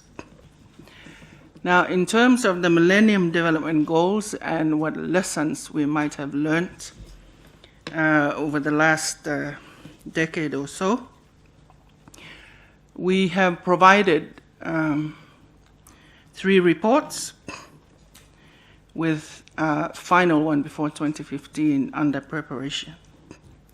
One of the key lessons that we learned was that we had to have good governance structures in place. And a task force was established before the first report was out. And a part of the membership of the task force included the non-government organizations and civil society, whom we had tasked to promote the outreach program so that there was enhanced awareness around the Millennium Development Goals in our communities. One of the things we needed to do then, as part of the national planning processes, was the integration of the Millennium Development Goals into the National Development Strategy, as we did not want a parallel instrument. And implementation of all these issues or these frameworks were done at the sector level. A parliamentary committee was also set up, which monitored progress and facilitated the debate at parliamentary level. what we also did was the localization of our goals, because there was some in there that were not relevant to us and to most Pacific Island countries for that matter. There was an early identification of issues or targets which we thought we would not be able to achieve by 2015. And we had to do this earlier on. And it was a good move at the time because it facilitated the intention to look at programs that would speed up or would contribute to the accelerated program for the achievement of the MDGs. Now, one of the challenges we faced was the soundness of data. As in small countries like ours, where the capacities are not quite as advanced, there's often an absence of baselines. And we also face the difficulty of the periodicity with which to generate data. As you're probably aware, all those to do with maternal health, children's health, we have to rely on 4 yearly demographic health surveys. And we often don't have the resources to be able to carry out such extensive surveys. And there's a big question for us as to whose data do we use, because we've been at international meetings where we're quoted figures which we do not understand or do not quite relate to our situations, and are often told, no, the data we're using belongs to UN statistics. But so this is a challenge for us in order to be able to capture ownership, even of these important factors, that we do own the data that is further generated and disseminated into the international statistics databases. Now, for us, accountability measures are important because they generate action. And a very good example in my country is that we are now towards the 2015, we're able to satisfy ourselves that we have achieved universal access to primary education. Because we have, in the interim between the first report, we have been able to put in place free education at primary level and the first 3 years of secondary education. Now, this we have done with the help of our development partners. As well, we have one of the early indicators that we had said we would not achieve is the representation of women in parliament. But since then, we have passed legislation by which we have put in place a quota for women, and that this will be effective when we have our next elections in January 2016. So again, when you have accountability measures, you have that obligation to be accountable, not just to the development partners that we work with, but much more important to our publics, and also to all our other stakeholders. And to us, that is a key promotion of inclusive development. And as part of our work also in development cooperation, we have signed up with all our development partners to anti-fraud, anti-corruption agreements. And so, thank you, Madam Chairman. That's all I wish to share with you at this stage. Thank you very much indeed, Mrs. Semi, for your intervention. And as you mentioned, you had to step in just this morning. Now, I invite now Ms. Nobuka Horibe, who is our first discussant, UNFPA Regional Director. What do you see as the key opportunities and challenges for accountability at the national level? What would be the main considerations for the new post-2015 accountability mechanism, and what could be the building blocks of a regional accountability mechanism? Thank you very much, Ms. Horibe. Thank you, Madam Chair. We heard a very rich discussion and information up to now, and I think they all emphasize the key role of accountability framework, which is quite different from the MDGs. Everyone needs to know what is, who is accountable for what. That's the starting point, because it's a very complex structure. You heard so many goals and targets, more than 160. So it's not that you have only one role. I think one party may have two roles: implementer as well as monitor, question asking groups and others. Now, so it's the really key starting point of knowing what is your responsibility, to whom you are answerable for what. Also, many panelists mentioned that this generates actions, putting intentions into action. For that, you need to have a clear accountability framework. Now, already key opportunities were mentioned by the panelists, and so I would like to just summarize 4 opportunities as I see it. The first is inclusiveness. Already in the process of developing the agenda, it was a huge efforts to include everyone, civil society, parliamentarians, young people, the vulnerable populations. And this should continue as we discuss the accountability framework and using that framework to monitor the progress. Now, improved ownership leads to improved accountability. So although it's a daunting task to manage this complex framework, this inclusiveness has to continue. The second is universality. It's not no longer developing countries' agenda. It is developed and developing countries. And it's the shared accountability, and everyone has a role to play. It goes for different parties within the country. There was a mention of local governments and other parties. It's not only the central government. So it's a universal agenda shared by many parties. The third is comprehensive, integrated, multisectoral nature of the accountability framework. No longer vertical systems we cannot afford. We have to have one integrated accountability framework to simplify. I mean, this would promote listening to each other and simplifying where possible and referring to other existing functioning frameworks and not duplicating the system. The fourth is promoting data collection and use innovation.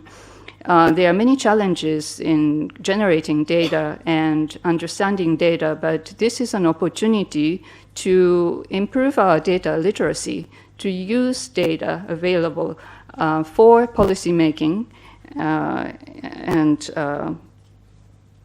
this will be an impetus to really build capacity in the region. Now, these opportunities are also challenges. The first one is manageability. Can we manage? This requires resources, human resources, and monetary resources, and time. We need to have time left to implement. Not everyone can just keep monitoring and answering questions. So how to manage this?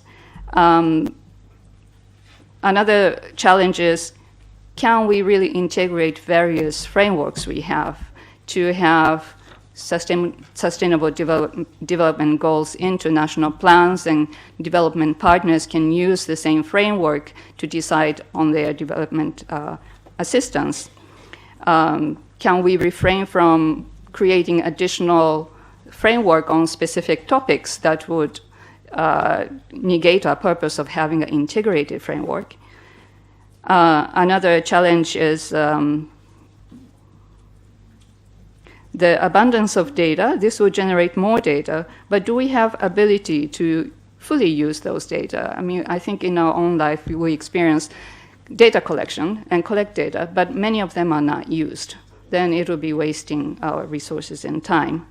How to capture qualitative aspects of the goals, Quantitative ones are measurable, but qualitative aspects, quality of education, quality of services, or human rights, how to capture that. How can we communicate to everyone in the form that can be understood by those groups? I think the role of media is important, and communicating data to young people, they are future leaders, what it means to them. There was a question of the topics are not hot. How to make it hot? How can we deliver the messages to relate to local situations and individual issues to make it hot? I remember also media people said if we write about some social issues, it doesn't make the first page. It has to be some economic topics or disaster. But how can we make social topics or development topics as a first page item? You have to make it hot. Now, we need to balance the accountability requirements with practicality and costs. There has to be a balance. We cannot pursue the perfect framework, something we can use, and we shouldn't make the perfection as our goal, because then it defeats the purpose. Now, quickly, building blocks. I would say balance of universality and national flexibility. The second is not duplicating what it is working. There are CEDAW and universal human rights monitoring mechanism, universal periodic review, etc. We should refer to those, and where possible, we could integrate. Identify data needs and collection methods and map out clearly what is required annually, what is required every 2 years or 4 years. And it needs time to build capacity, so data may not be readily available. In the meantime, how do we do? We have to have a good communication strategy and allowing space for non-state actors to participate in implementation as well as monitoring and reporting. As for regional level, SDG reporting from the governments will be required as usual, but some independent and participatory review should be allowed in the country and at the regional level. And this voluntary regional peer review process, which is working well in another region, should be considered for Asia to promote also South-South learning from what works in one country can be adapted in other countries. And at the regional and global level, we should be cognizant of the need not to have a heavy system. So we shouldn't add a layer, but it should add value. So if we use regional mechanism for country reporting, then the global should be something lighter, or vice versa. So I will stop at that. Thank you very much. Thank you very much for very interesting ideas and the insight.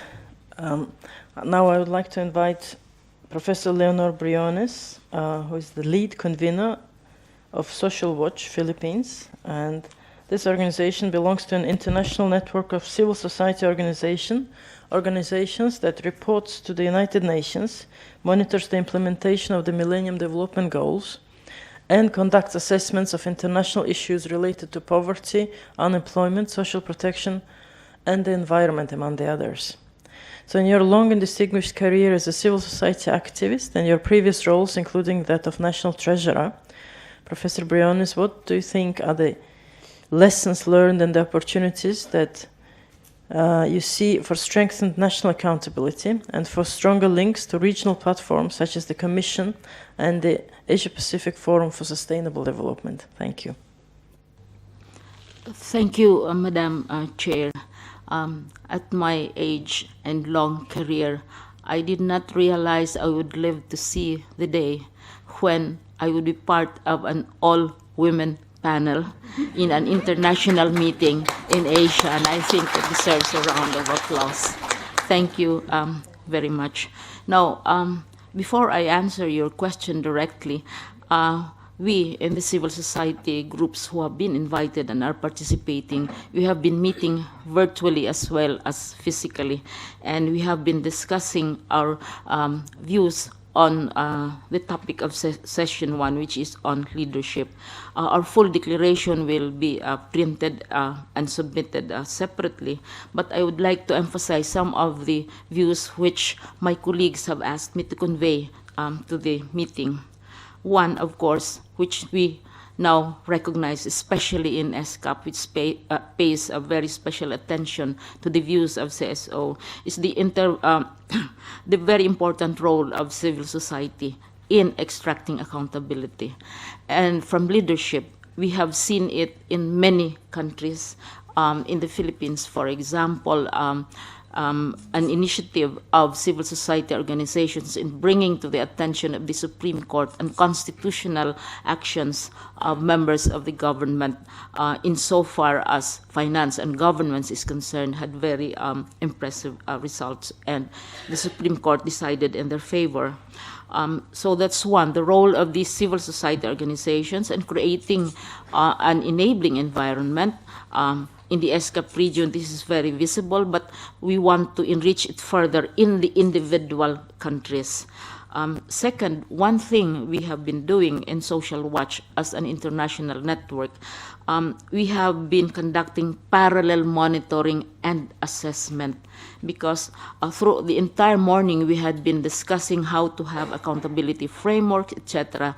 Each country has its own accountability system, and you cannot separate our proposed accountability frameworks from the overall accountability systems.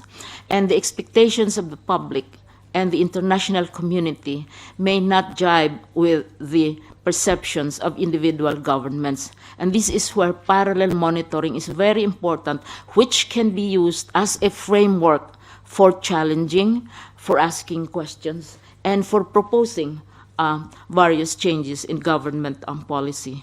And more than 70 countries have been reporting and monitoring social development in their respective countries with some very good results. The third issue which the civil society groups would like to bring up, of course, is the issue of governance.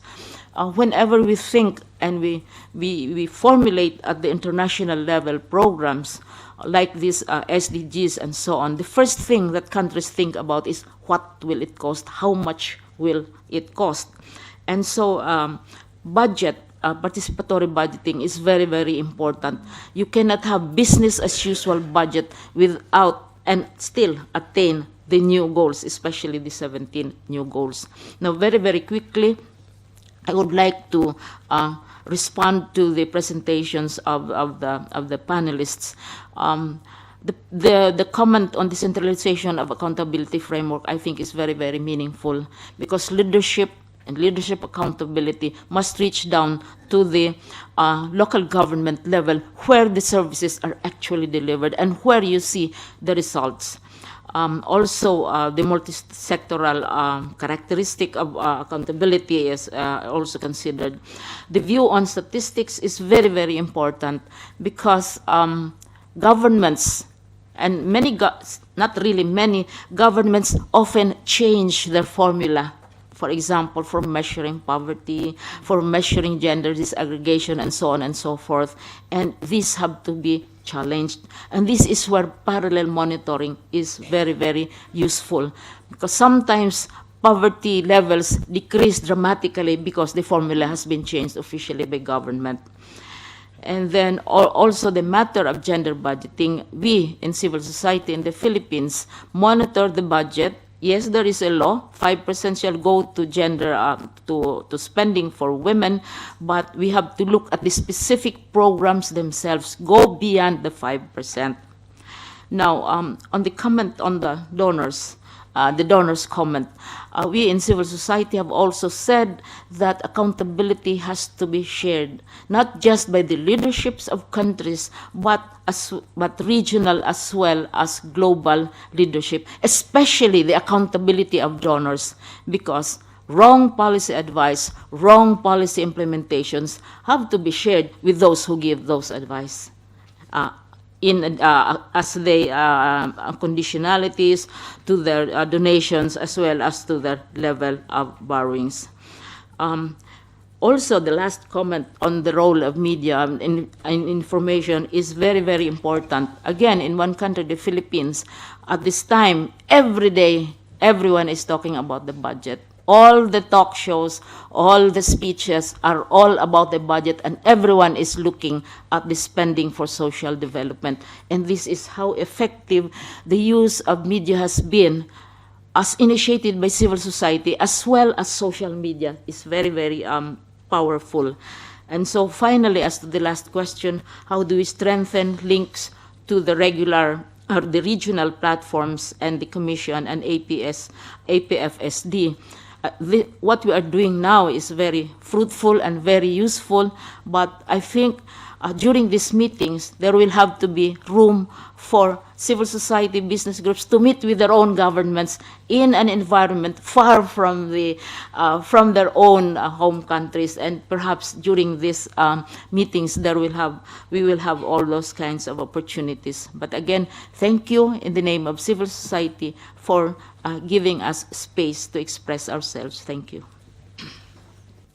Thank you very much indeed. Thank you, Professor Briones. Now it's time to open the floor for the questions and comments from the participants, and we will have 2 rounds of questions, and you can pose the question to either the whole panel and the discussants or to the specific panelists. So you can state that, and please, the floor is open for the questions. And maybe Aruna can help me to identify who is posing the question. Okay, this will be China. Let me take a couple of more questions, and then, meanwhile, we can start with China, and then we can take it from there. Thank you very much. Can you introduce yourself as well? Thank you. Thank you, Madam Chair. My name is Feng Xing. I'm representing China. First of all, please let me thank Madam Executive Secretary for her opening remarks, which give us a very comprehensive review of the outcome of the SDG OWG, which concludes in July. And also thank all the panelists for their very insightful and excellent presentations. I have 2 questions, actually. First is for Ms. Amina Mohammed, and the second one is for Madam Chair. My first question, actually, I had the honor to learn from the wisdom of Ms. Amina Mohammed on several occasions back in New York. So I'm very happy to see her here today, join us in Bangkok. You just mentioned about how to strengthening the national monitoring framework. And I think we all know that maybe the least satisfying or least successful issue of the MDG is the lack of MOI, the means of implementation, especially in terms of the technology transfer, financing, the capacity building, well, such as the lack of political willingness, and we all witnessed the decrease of the ODA. So my question is that while the government is accountable for its own development, and from the perspective of the international development cooperation, what do you think should be done to strengthening or make a more effective global monitoring framework for the coming SDGs and the post-2015 development agenda? And my second question is for Her Excellency, Madam Chair, and also thank you for sharing with us Mongolia's experience of designing and implementing the MDGs, which is very inspiring. And you also mentioned that though the MDG and the SDGs is very high on the agenda of the UN, but they are not a hot issue in the local governments. And I think you all know that China has made a lot of efforts in implementing the MDGs, and actually we achieved quite well. But we have to admit that we kind of face the same situation at the local levels. So my question is that what measures did the Mongolian government have taken or is going to take to address these problems and to prioritize the MDG or SDG in post-2015 at the local levels, and how to raise the awareness and to mobilize resources at the local levels. And thank you so much. Thank you very much. Any other questions from the floor? Aruna Tirhingichin. Sorry, okay. Thank you, Madam Chair. My name is Reza from Equity and Justice Working Group in Bangladesh. I am representing here civil society. Fortunately, I feel pride that I'm representing from Bangladesh. Bangladesh has considered, and I consider, civil society considered, it's a successful ground of MDG achievement. It has happened because our government has considered it is not development, it's not only the government ownership, it is a democratic ownership. It has considered accepted participation of civil society, media, and all other actors. So what I feel that instead of government ownership, we have to consider the notion of democratic ownership in respect of SDG achievement in future. Thank you, Madam Chair. Yes, at the back. Can you identify yourself? Because I can't see the names. I'm Minnie Baby, and I represent the civil society organization from India. And I'm pleased to share with you that in this journey of our development, from Millennium Development Goals to SDGs, we are basing the planning on learning and on some of the gaps that we had in phase 1. I think more heartening for development workers in the field is that this is now not seen as an agenda of only the developing countries, but it's become an agenda, and the integration of these goals with the national development goals, and bringing on as stakeholders the civil society and the businesses. I think this is indeed a remarkable phase in our work. And like my colleague who said, at this age, I'm really looking forward to as to how this new global partnerships will deliver to the needs of several needy and the poor people who need to be included in this process. Thank you. Thank you. Thank you very much. Maybe I can ask Ms. Mohammad to answer the question from China. And then if there are more questions, please raise it afterwards. Okay. Thank you very much. And from our colleague from China, I think the first step that we've taken to try to get really serious input into global accountability has been going beyond the General Assembly in New York into the regions and asking what exactly is it that we think we should be doing to provide, first of all, I think the contours for it, but in very real terms, as our discussant had said, what do we do on the ground at national level to be accountable first, because that's where it really matters, where the investments will be made in the lives of people. So the regional, I believe the regional discourse is asking the questions about global accountability beyond the South and conditionality.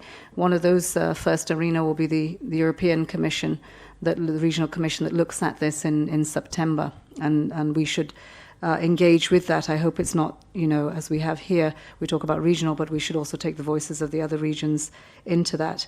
I think the other change for this, and I think is really important, is the specifics of what we mean with the means of implementation. The means of implementation are extremely important beyond ODA. ODA, I think, now that we still have it on the table, it's currently attempts to redefine it where we want it to be very much more specific to regions that really need those resources.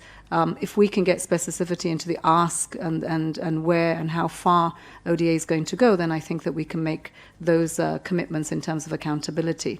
I think more important is unlocking the other resources. Beyond ODA, what do we want in the means of implementation? We want resources unlocked. We don't want pots of money that never fill up. to address the issues that we have. We know the global sustainability agenda is going to be far bigger than any small amount of resources that are put. Domestic resources will be there, but all those other resources that need the instruments to unlock them. So if we get that, I think the commitments can be asked for it. The other means of implementation, trade and technologies, and you'll know that the discussions in New York on technologies were pretty tough.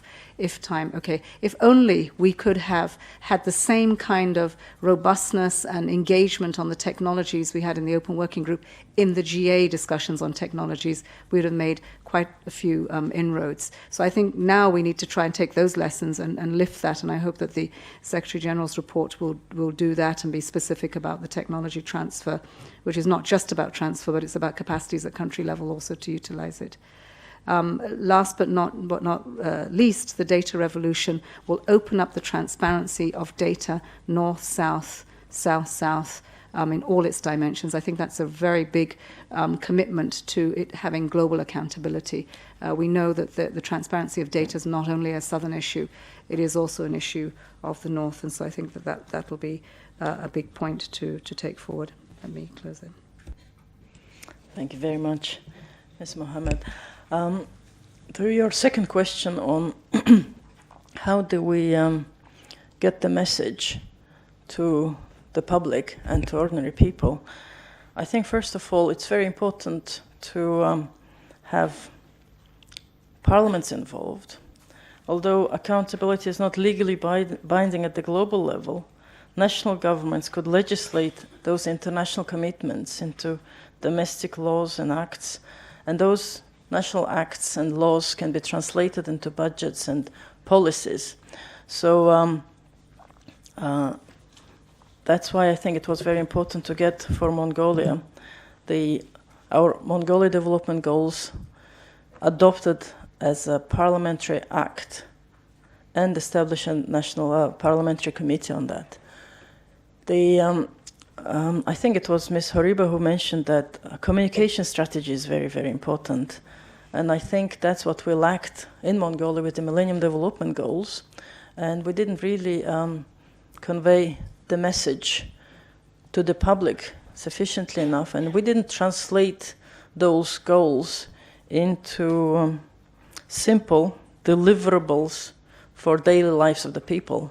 You know, I think will be very important for sustainable development goals to translate and explain to them what it means in their daily lives. For example, sustainable energy for all, what it means for somebody in a rural village, what the energy saving will mean for an average household. And because all this jargon, United Nations, international, even the government jargon, is pretty complicated. I myself became Minister of Environment 2 years ago, and we restructured our ministry. The government which was created 2 years ago restructured our ministry into environment and green development. Only when I became Minister of Green Development, then I started understanding more details on green development, green economy, sustainable development, and the first 2 or 3 weeks, those jargons were very, actually, at the beginning it wasn't that easy to understand. So you have to understand that, you know, for public and for students and for ordinary people that are dealing with day-to-day life, it's pretty complicated jargon and all those goals and targets and indicators. And that's why I think it will be very important, you know, to translate those into daily lives. And the communication strategy is very, very important. Unless we have a very good communication strategy and also those national decisions, whether it's at the parliament level, government level, at the local provincial level, if some of the very important indicators or sort of important monitoring mechanisms that already exist, for example, at the UN level, as I mentioned, Human Development Index, if some of these indexes, annual review and monitoring mechanisms exist at the national level, we have to integrate and insert those targets that we will be defining into those mechanisms that already exist, so that whenever, you know, the provincial governor or the parliamentarian or government reports to their people, and they know the usual reporting mechanisms, and some of these new sustainable development targets and indicators will be part of this already existing mechanisms. It will be easier, I think, to understand, translate them into how many jobs will be created, how poverty is being reduced, and how it is important, those sustainability links as well. Thank you very much. So I think the other two questions were more, they were not questions, they were the opinions and statements. So are there any more questions from the, yes, I think we'll have to give the priority to the member states. So Japan first, and then I'll take you more from the back. Thank you.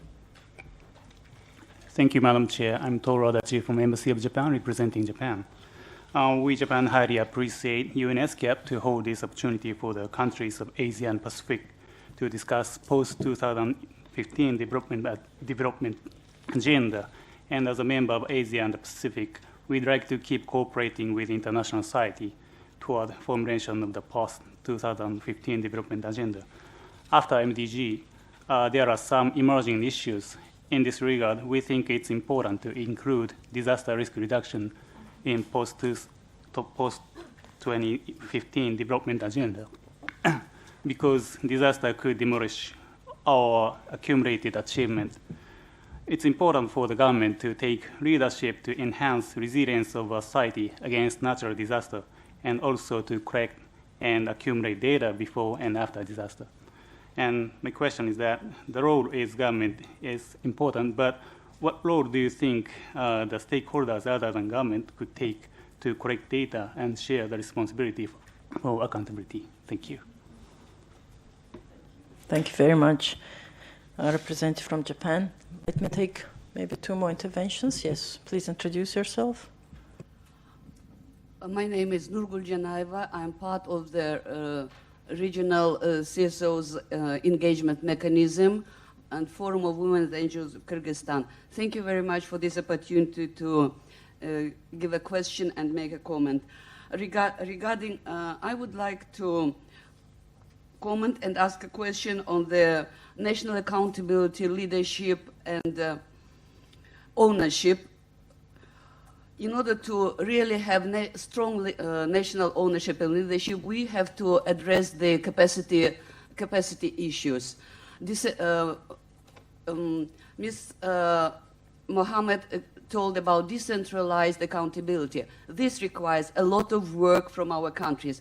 Having our cases in our countries when accountability framework doesn't include local development actors like civil society, private business, we see that it's not only that they don't want, there is no capacity. Mexico meeting on global partnership monitoring also demonstrated that monitoring and accountability skills are very far from reaching good results. And if we don't pay attention to this, it will be not a progress in 5 years. In this regard, I would call for capacity building plan for decentralized accountability, for local governance, for various corporate business who is working at national level. For example, private sector working in countries doesn't have any idea how to be accountable on human rights framework, and this should be incorporated. This is my comment about paying attention to the parallel process of capacity building, and then a question to speakers, to panelists about how do you envision in your plans the capacity building exercises to make it democratic ownership, to make it nationally owned. Thank you. Thank you very much, the colleague from Kyrgyzstan. Yes, please. You have the floor. Thank you, Chairperson, and thank you to all the presenters. I was not going to ask the question because we'll speak at another session this afternoon, but I won't be able to ask this later on with Ms. Mohammed because she will be moderating that session. So I'd like to pose a question to her, if you may permit me, Madam. My question has to do with her wearing her hat as the special advisor on the post-development agenda planning. And I was really very much concerned that perhaps there's one area that might not be at the table at all, from what I hear anyway, and that is the consideration of the role of the treaty body commitments, the commitments of many states at the United Nations with regards to human rights instruments, because so many of the MDGs and so many of the proposed SDGs are within the domain of human rights. And I was wondering to what extent these instruments have been at all, if at all, considered on the planning stage. Thank you. Thank you very much, and please can you introduce yourself, your name? I'm sorry, my name is Virginia Dandan. I am from the Philippines, and I was a member of the Committee on Economic, Social, and Cultural Rights, and presently I am the independent expert on human rights and international solidarity. Thank you very much. Let me, if there is one more question, I'll take the question from Thailand. Thank you very much, Madam Chair. I have one question, and another is the general comments that I'd like to make. I'd like to thank all the panelists for this very fruitful and inspiring session. It's a remarkable session that Asia Pacific is probably the first region to have this kind of frank dialogue on accountability. Just like last year when Asia Pacific was the first region to have the ministerial discussion on the post-2015 development agenda. I agree with all the panelists who mentioned on the inclusive process, especially the role of civil society and the parliamentarian. This is very interesting that I believe that will be very fruitful for all the national government to work on in promoting the accountability agenda. Ms. Horibe rightly pointed out the challenge that we actually are facing in the region in trying to achieve a qualitative information that would help the policymakers to make various relevant decisions to address inequalities within and across the region. Ms. Mohammed was the only panelist who highlighted the issue of incentives in promoting the accountability. So I wish that you could elaborate more points on the key issue of providing incentives to promote accountability in the region. That would be very useful to persuade all the government to come up with the accountability framework at the national level. And I also wonder whether an emerging regional accountability architecture could capture all these important issues on inclusive process, achieving qualitative statistical information, and also providing incentives that can be key elements. I agree with Madame Briones about the role of the civil society and also the social medias that can play important role. And I would like to hear more from the panelists. Thank you very much. Thank you, our colleague from Thailand. Now, yes, I'll take one more question on intervention and I'll come back to the panelists. I'm George Rian from India, representing the civil society. This is an observation or a comment we can say. When we are talking about the accountability at the national level, I think we need to take into consideration the social accountability also seriously. What I mean to say is building accountability through civic engagement. That means not only the supply side interventions, the demand side interventions, integrating social accountability approaches and interventions and the tools into the national schemes and programs. This will help in really improving the public expenditure outcome. If we look at the MDGs, many times, in many of the countries, it was not resource crunch which resulted in not objecting the goal, but these allocated resources were not reaching the intended beneficiary. What I want to say is that it was basically a governance and accountability issue. To trigger this process, I feel that the entry point should be a strong access to information laws at the national level, which will really trigger the genuine demand for social accountability mechanisms. So this need to be integrated. These social accountability approaches and the tools need to be integrated into the national design. It has to be a part. We need to take the demand side interventions also to seriously when we are moving to the SDGs. Thank you. Thank you very much. Now may I ask our panelists, also discussants, to answer the questions or raise your opinions. And we've heard from Japan on the role of stakeholders. Well, the role of government is more clear, but what about the role of the stakeholders?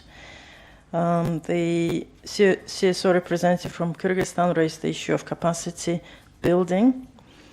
Now, Thailand, inclusivity and incentives. The colleague from Philippines on commitments with regard to the human rights instruments. And the CSO representative from India, the issue of social accountability. So who would you like to start? Australia, thank you. Thank you very much. I will just pick up two of the comments that came through that were data related. And I think what I'd like to say here is that the role of civil society is really very essential to the data revolution. It's the citizens, it's the people in our countries that will actually want information on what's happening. So they may not want information on how well may we be tracking a particular goal or whatever, but they will want information on and front page newspaper information on educational attainment rates or or death rates, or information on how well HIV or some of the communicable diseases, the death rates from those are falling or increasing within a country. The fact that that information is also contributing to a sustainable development goal or to a Millennium Development Goal or to even a national performance reporting goal is part of the branding and the communication that can be done here. So I think our citizens in our countries come at information about what does it mean for them or for their children, and saying, well, how well is educational attainment happening, or how healthy, what disease rates are falling or increasing. And that's what they're interested in. They're less interested, I think, around, and the fact that that information then is also contributing to a global goal or a national goal is part of the story, but they come at the information through what it means for them rather than what it may mean for you as a country. The second, so I think that we can make these issues hot topics for the front page of the newspaper. In Australia, when we release information on educational attainment rates, that's front page news. Probably when we release information on how well our country might be going against the Millennium Development Goal, that's probably not a front page news, but the actual statistic is the same statistic. So I think it's how we communicate that information. The second comment I'd just like to very briefly make, and that relates to the question here from Japan around how can we engage civil society in the information debate, the data revolution. Civil society is very involved in providing data through our surveys or through censuses, but more and more we're making more use of existing data, and this big data revolution that's coming along. So your mobile phone data that's been collected as we sit here, or the remote sensing data that comes from our scientists or from our satellites, or the information that we collect when we go and buy things at the supermarket with our credit card. So civil society can really contribute to the data revolution by being more open to sharing their data. There is big parts of civil society who are very concerned with data sharing, particularly the privacy sector. So if the civil society can really work with the privacy sector to bring about a revolution around data sharing, I think that will make a big contribution to the data revolution, and because more and more we can't afford to be running surveys and censuses with the frequency that we need, and we need to be making use of these big data sources, but it requires a commitment from all of our citizens to be willing to share their data, potentially with each other as well as with public institutions such as official statistical agencies. Thank you. Thank you, very good point. Any other panelists? Great, thank you very much. And the questions really informing what we do when we're going forward. I think one of the really important decisions we need to take in this new accountability framework is who's going to do what, really defining very clearly roles and responsibilities, because if we don't do it, it won't happen automatically. We have oversight that is a legal responsibility of our parliamentarians. So there will be tensions if you suddenly wake up one morning and say civil society is now going to monitor what the parliament and government says, and then unlikely to fund you. So I think it's right from the onset, seeing it as a partnership and defining that we can, as in the case of Bangladesh, quite easily say that it doesn't happen automatically. I think the second thing is we're saying leave no one behind. This is a universal agenda. This is massive. So the scale at which this has to happen, we cannot underestimate the kind of capacities and the investments that need to go in to create those tools that you talk about and to get civil society down to the local level to do this. Just the logistics of it alone is money. You can't do this on fresh air. So commitments to that need to be made. Again, I will say the reality check is how many governments will do that. And so I think it's incumbent upon the international community, if we want to begin to build this from the bottom up, that donors and international NGOs actually look to see how they can support local civil society to do this. Many will get their resources on the back of doing things for developing countries. So let's see some of those resources go down to the local level and help civil society build those capacities at the scale that we need to do it as we go forward. Sharing data is going to be extremely important, and I'm glad that that point was brought up by civil society. But it really has to start with the international agencies as well. Even within the UN system, we're looking to see how do we better share that international, how do we share data better internally, and then we can begin to ask it of other constituencies. How we begin to, the role of the stakeholders, particularly in the disaster risk, again, all of the data collection.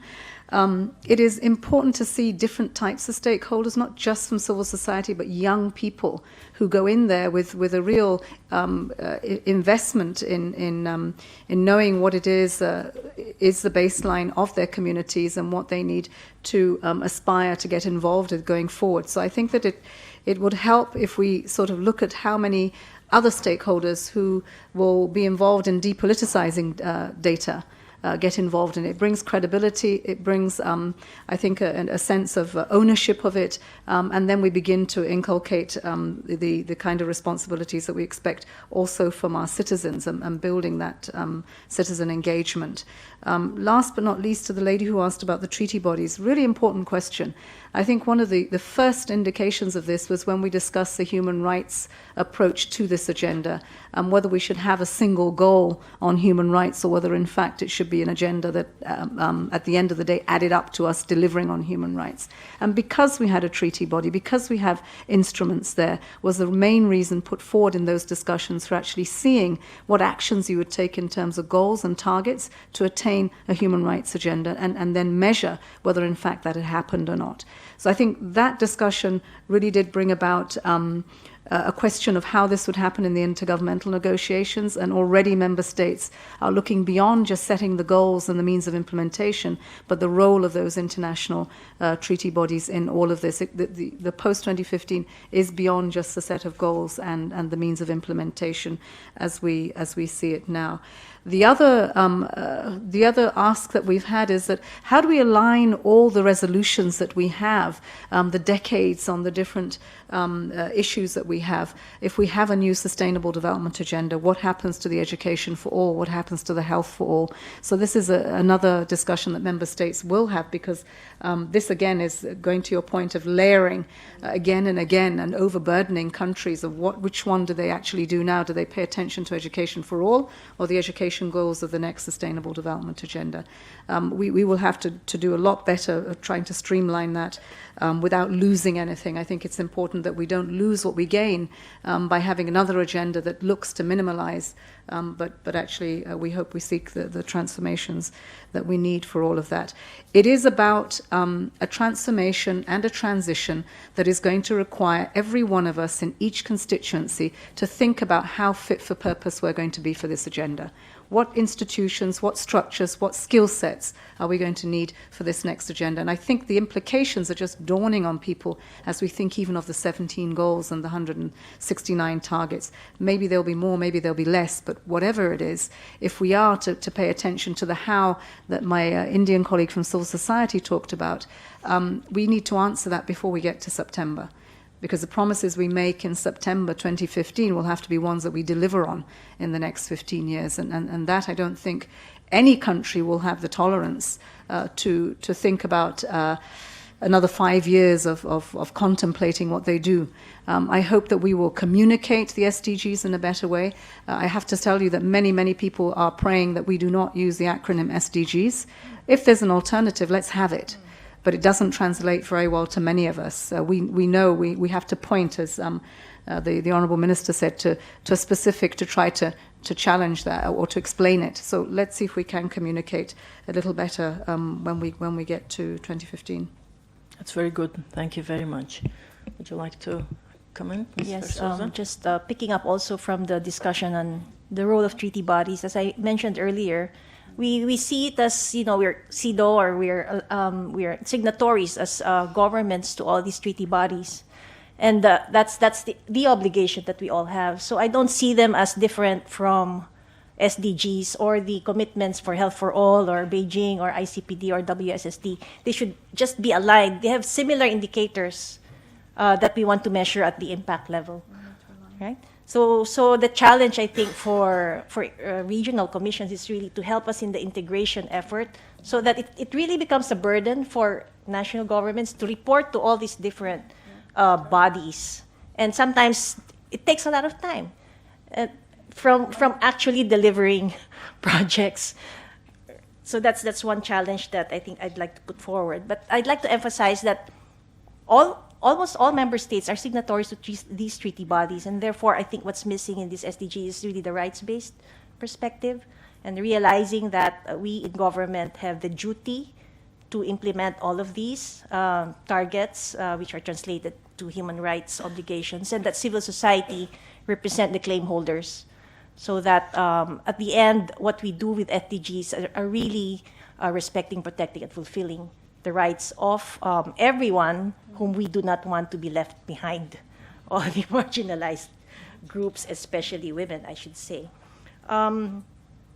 The question about localizing, we did have programs on localizing the MDGs using the community-based monitoring system for pilot local government units. And currently, with the Post-2015 development agenda, there are also efforts now to localize the process of localizing the development agendas in the country. So, at least in the Philippines, and civil society is very vibrant and actively participating in all these efforts. And to the Japan's comment, I agree that we all share a common geography. Philippines has 7,000 islands, so we feel very much with the Pacific Islands. And I think disaster risk reduction management and resilience should be a focus, as well as poverty. If we were to choose all the 17 goals, sometimes we need, I don't know if we can prioritize or what, or all are equally important, but if we need to, I think poverty and disaster risk reduction is an important focus that we should take on. Thank you, Ms. Versosa.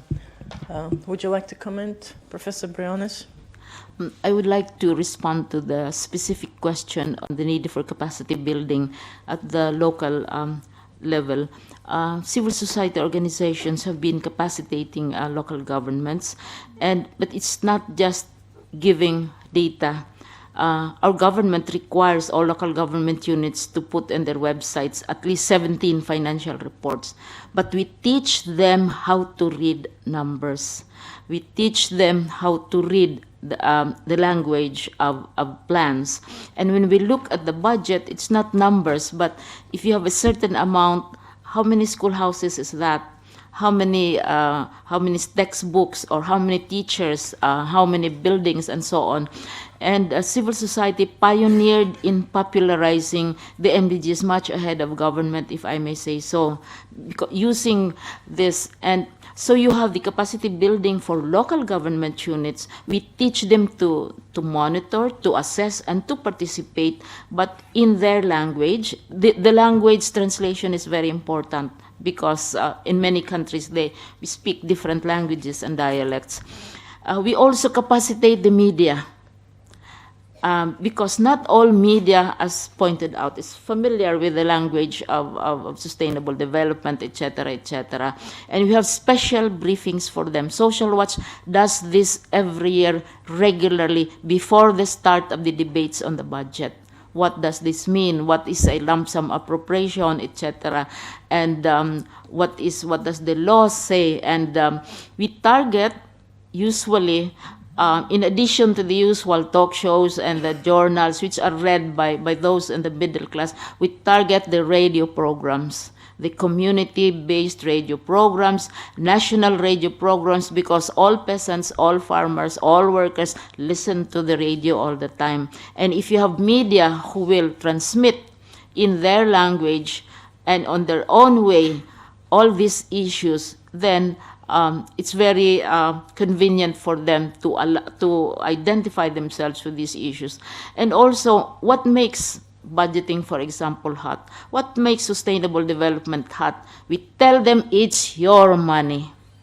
The money that is being spent is from you, and you have the right to ask what is being done with your money. We always start with that. Where does the money of government come from? It comes from you, because you pay VAT, because you pay income tax, and therefore, where does the money go? And so you translate all those very nice and long words, difficult to spell, difficult to pronounce, in terms of health, in terms of medicine, in terms of schoolhouses, textbooks, and people saved from disaster. And even our materials reflect that. Thank you. That's a sharing of experience. Thank you very much, Professor Briones. I think I can now go. Would you like to comment? Yes. I just have a brief comment on the issue raised around incentives. And I think from our experiences, it's important to take stock of the fact that the framework for bringing about incentives need to be agreed to between and among the partners involved. They certainly lend themselves to upscale performance, but it can also mean very cumbersome and onerous reporting obligations. So that's all I wish to add at this stage. Thank you. Maybe now I can ask all the panelists and also discussants to, if you have maybe a very brief message that will be summarizing today's discussion and consultation. If you don't have, you don't have to. But I'll give every panelist 1 minute, and maybe I'll start with, in the order of what the interventions were made. So may I ask Ms. Mohammed, maybe, if you have just one more, just maybe one message or 3 top messages that you would like the forum to take from. Thank you. I always have something to say, at least until September 2015. I think it's really important to follow the money. Wherever it's coming from, you have to follow the money, and we have to put in not just those that will participate in following that money, but the systems that do that and that they're open transparently to everyone. I will continue to quote the Pope for a long time to come when he talks about a major challenge being the globalization of indifference. So even if we want to do all of this, why should we do it?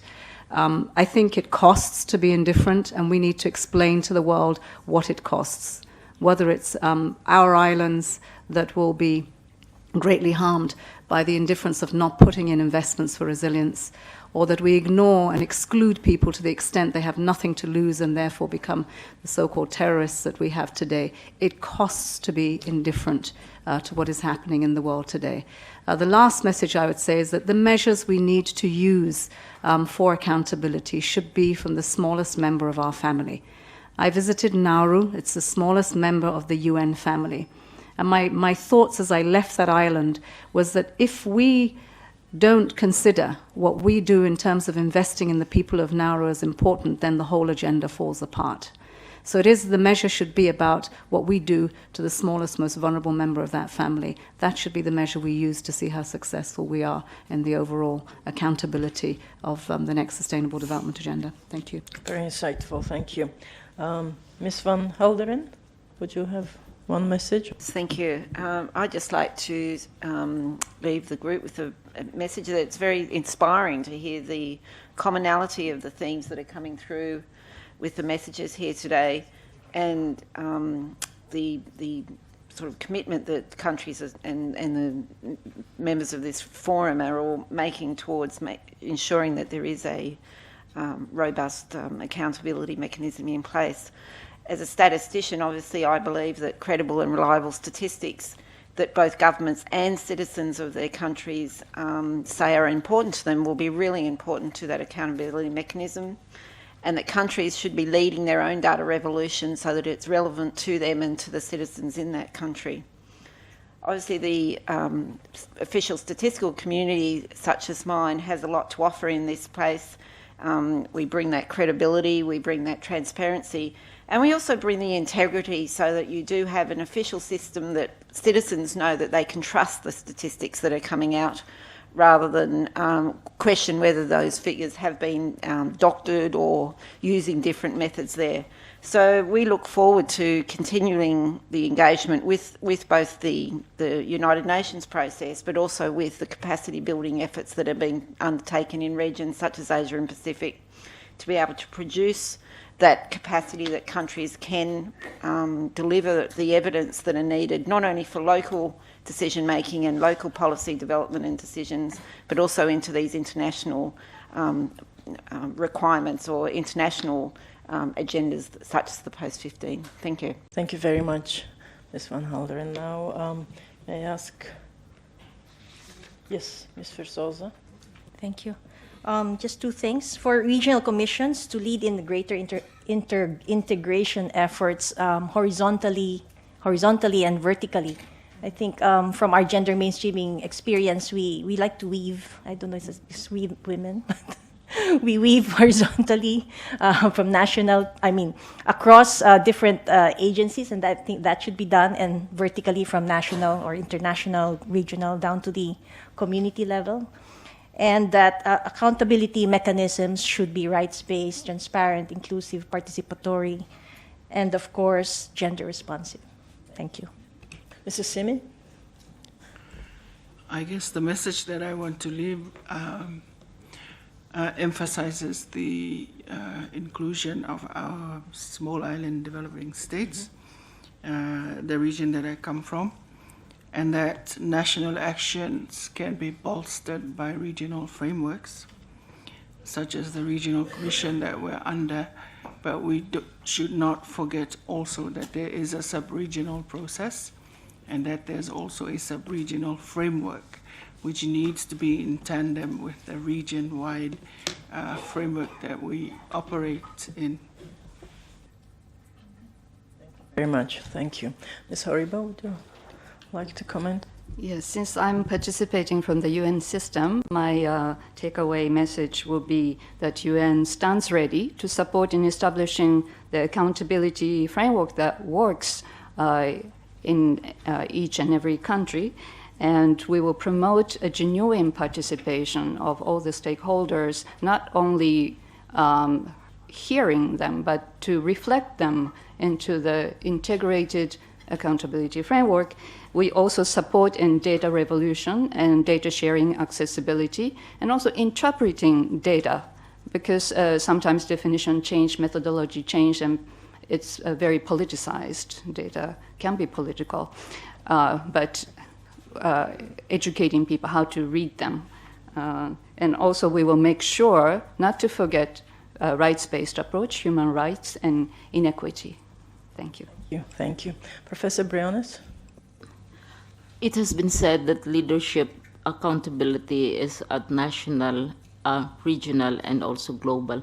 But the most important accountability of all is accountability to the people that leaders serve in their own countries. And my last comment would be, this has been a very inspiring day. It is good to see whether you are from civil society or from government or from international organizations.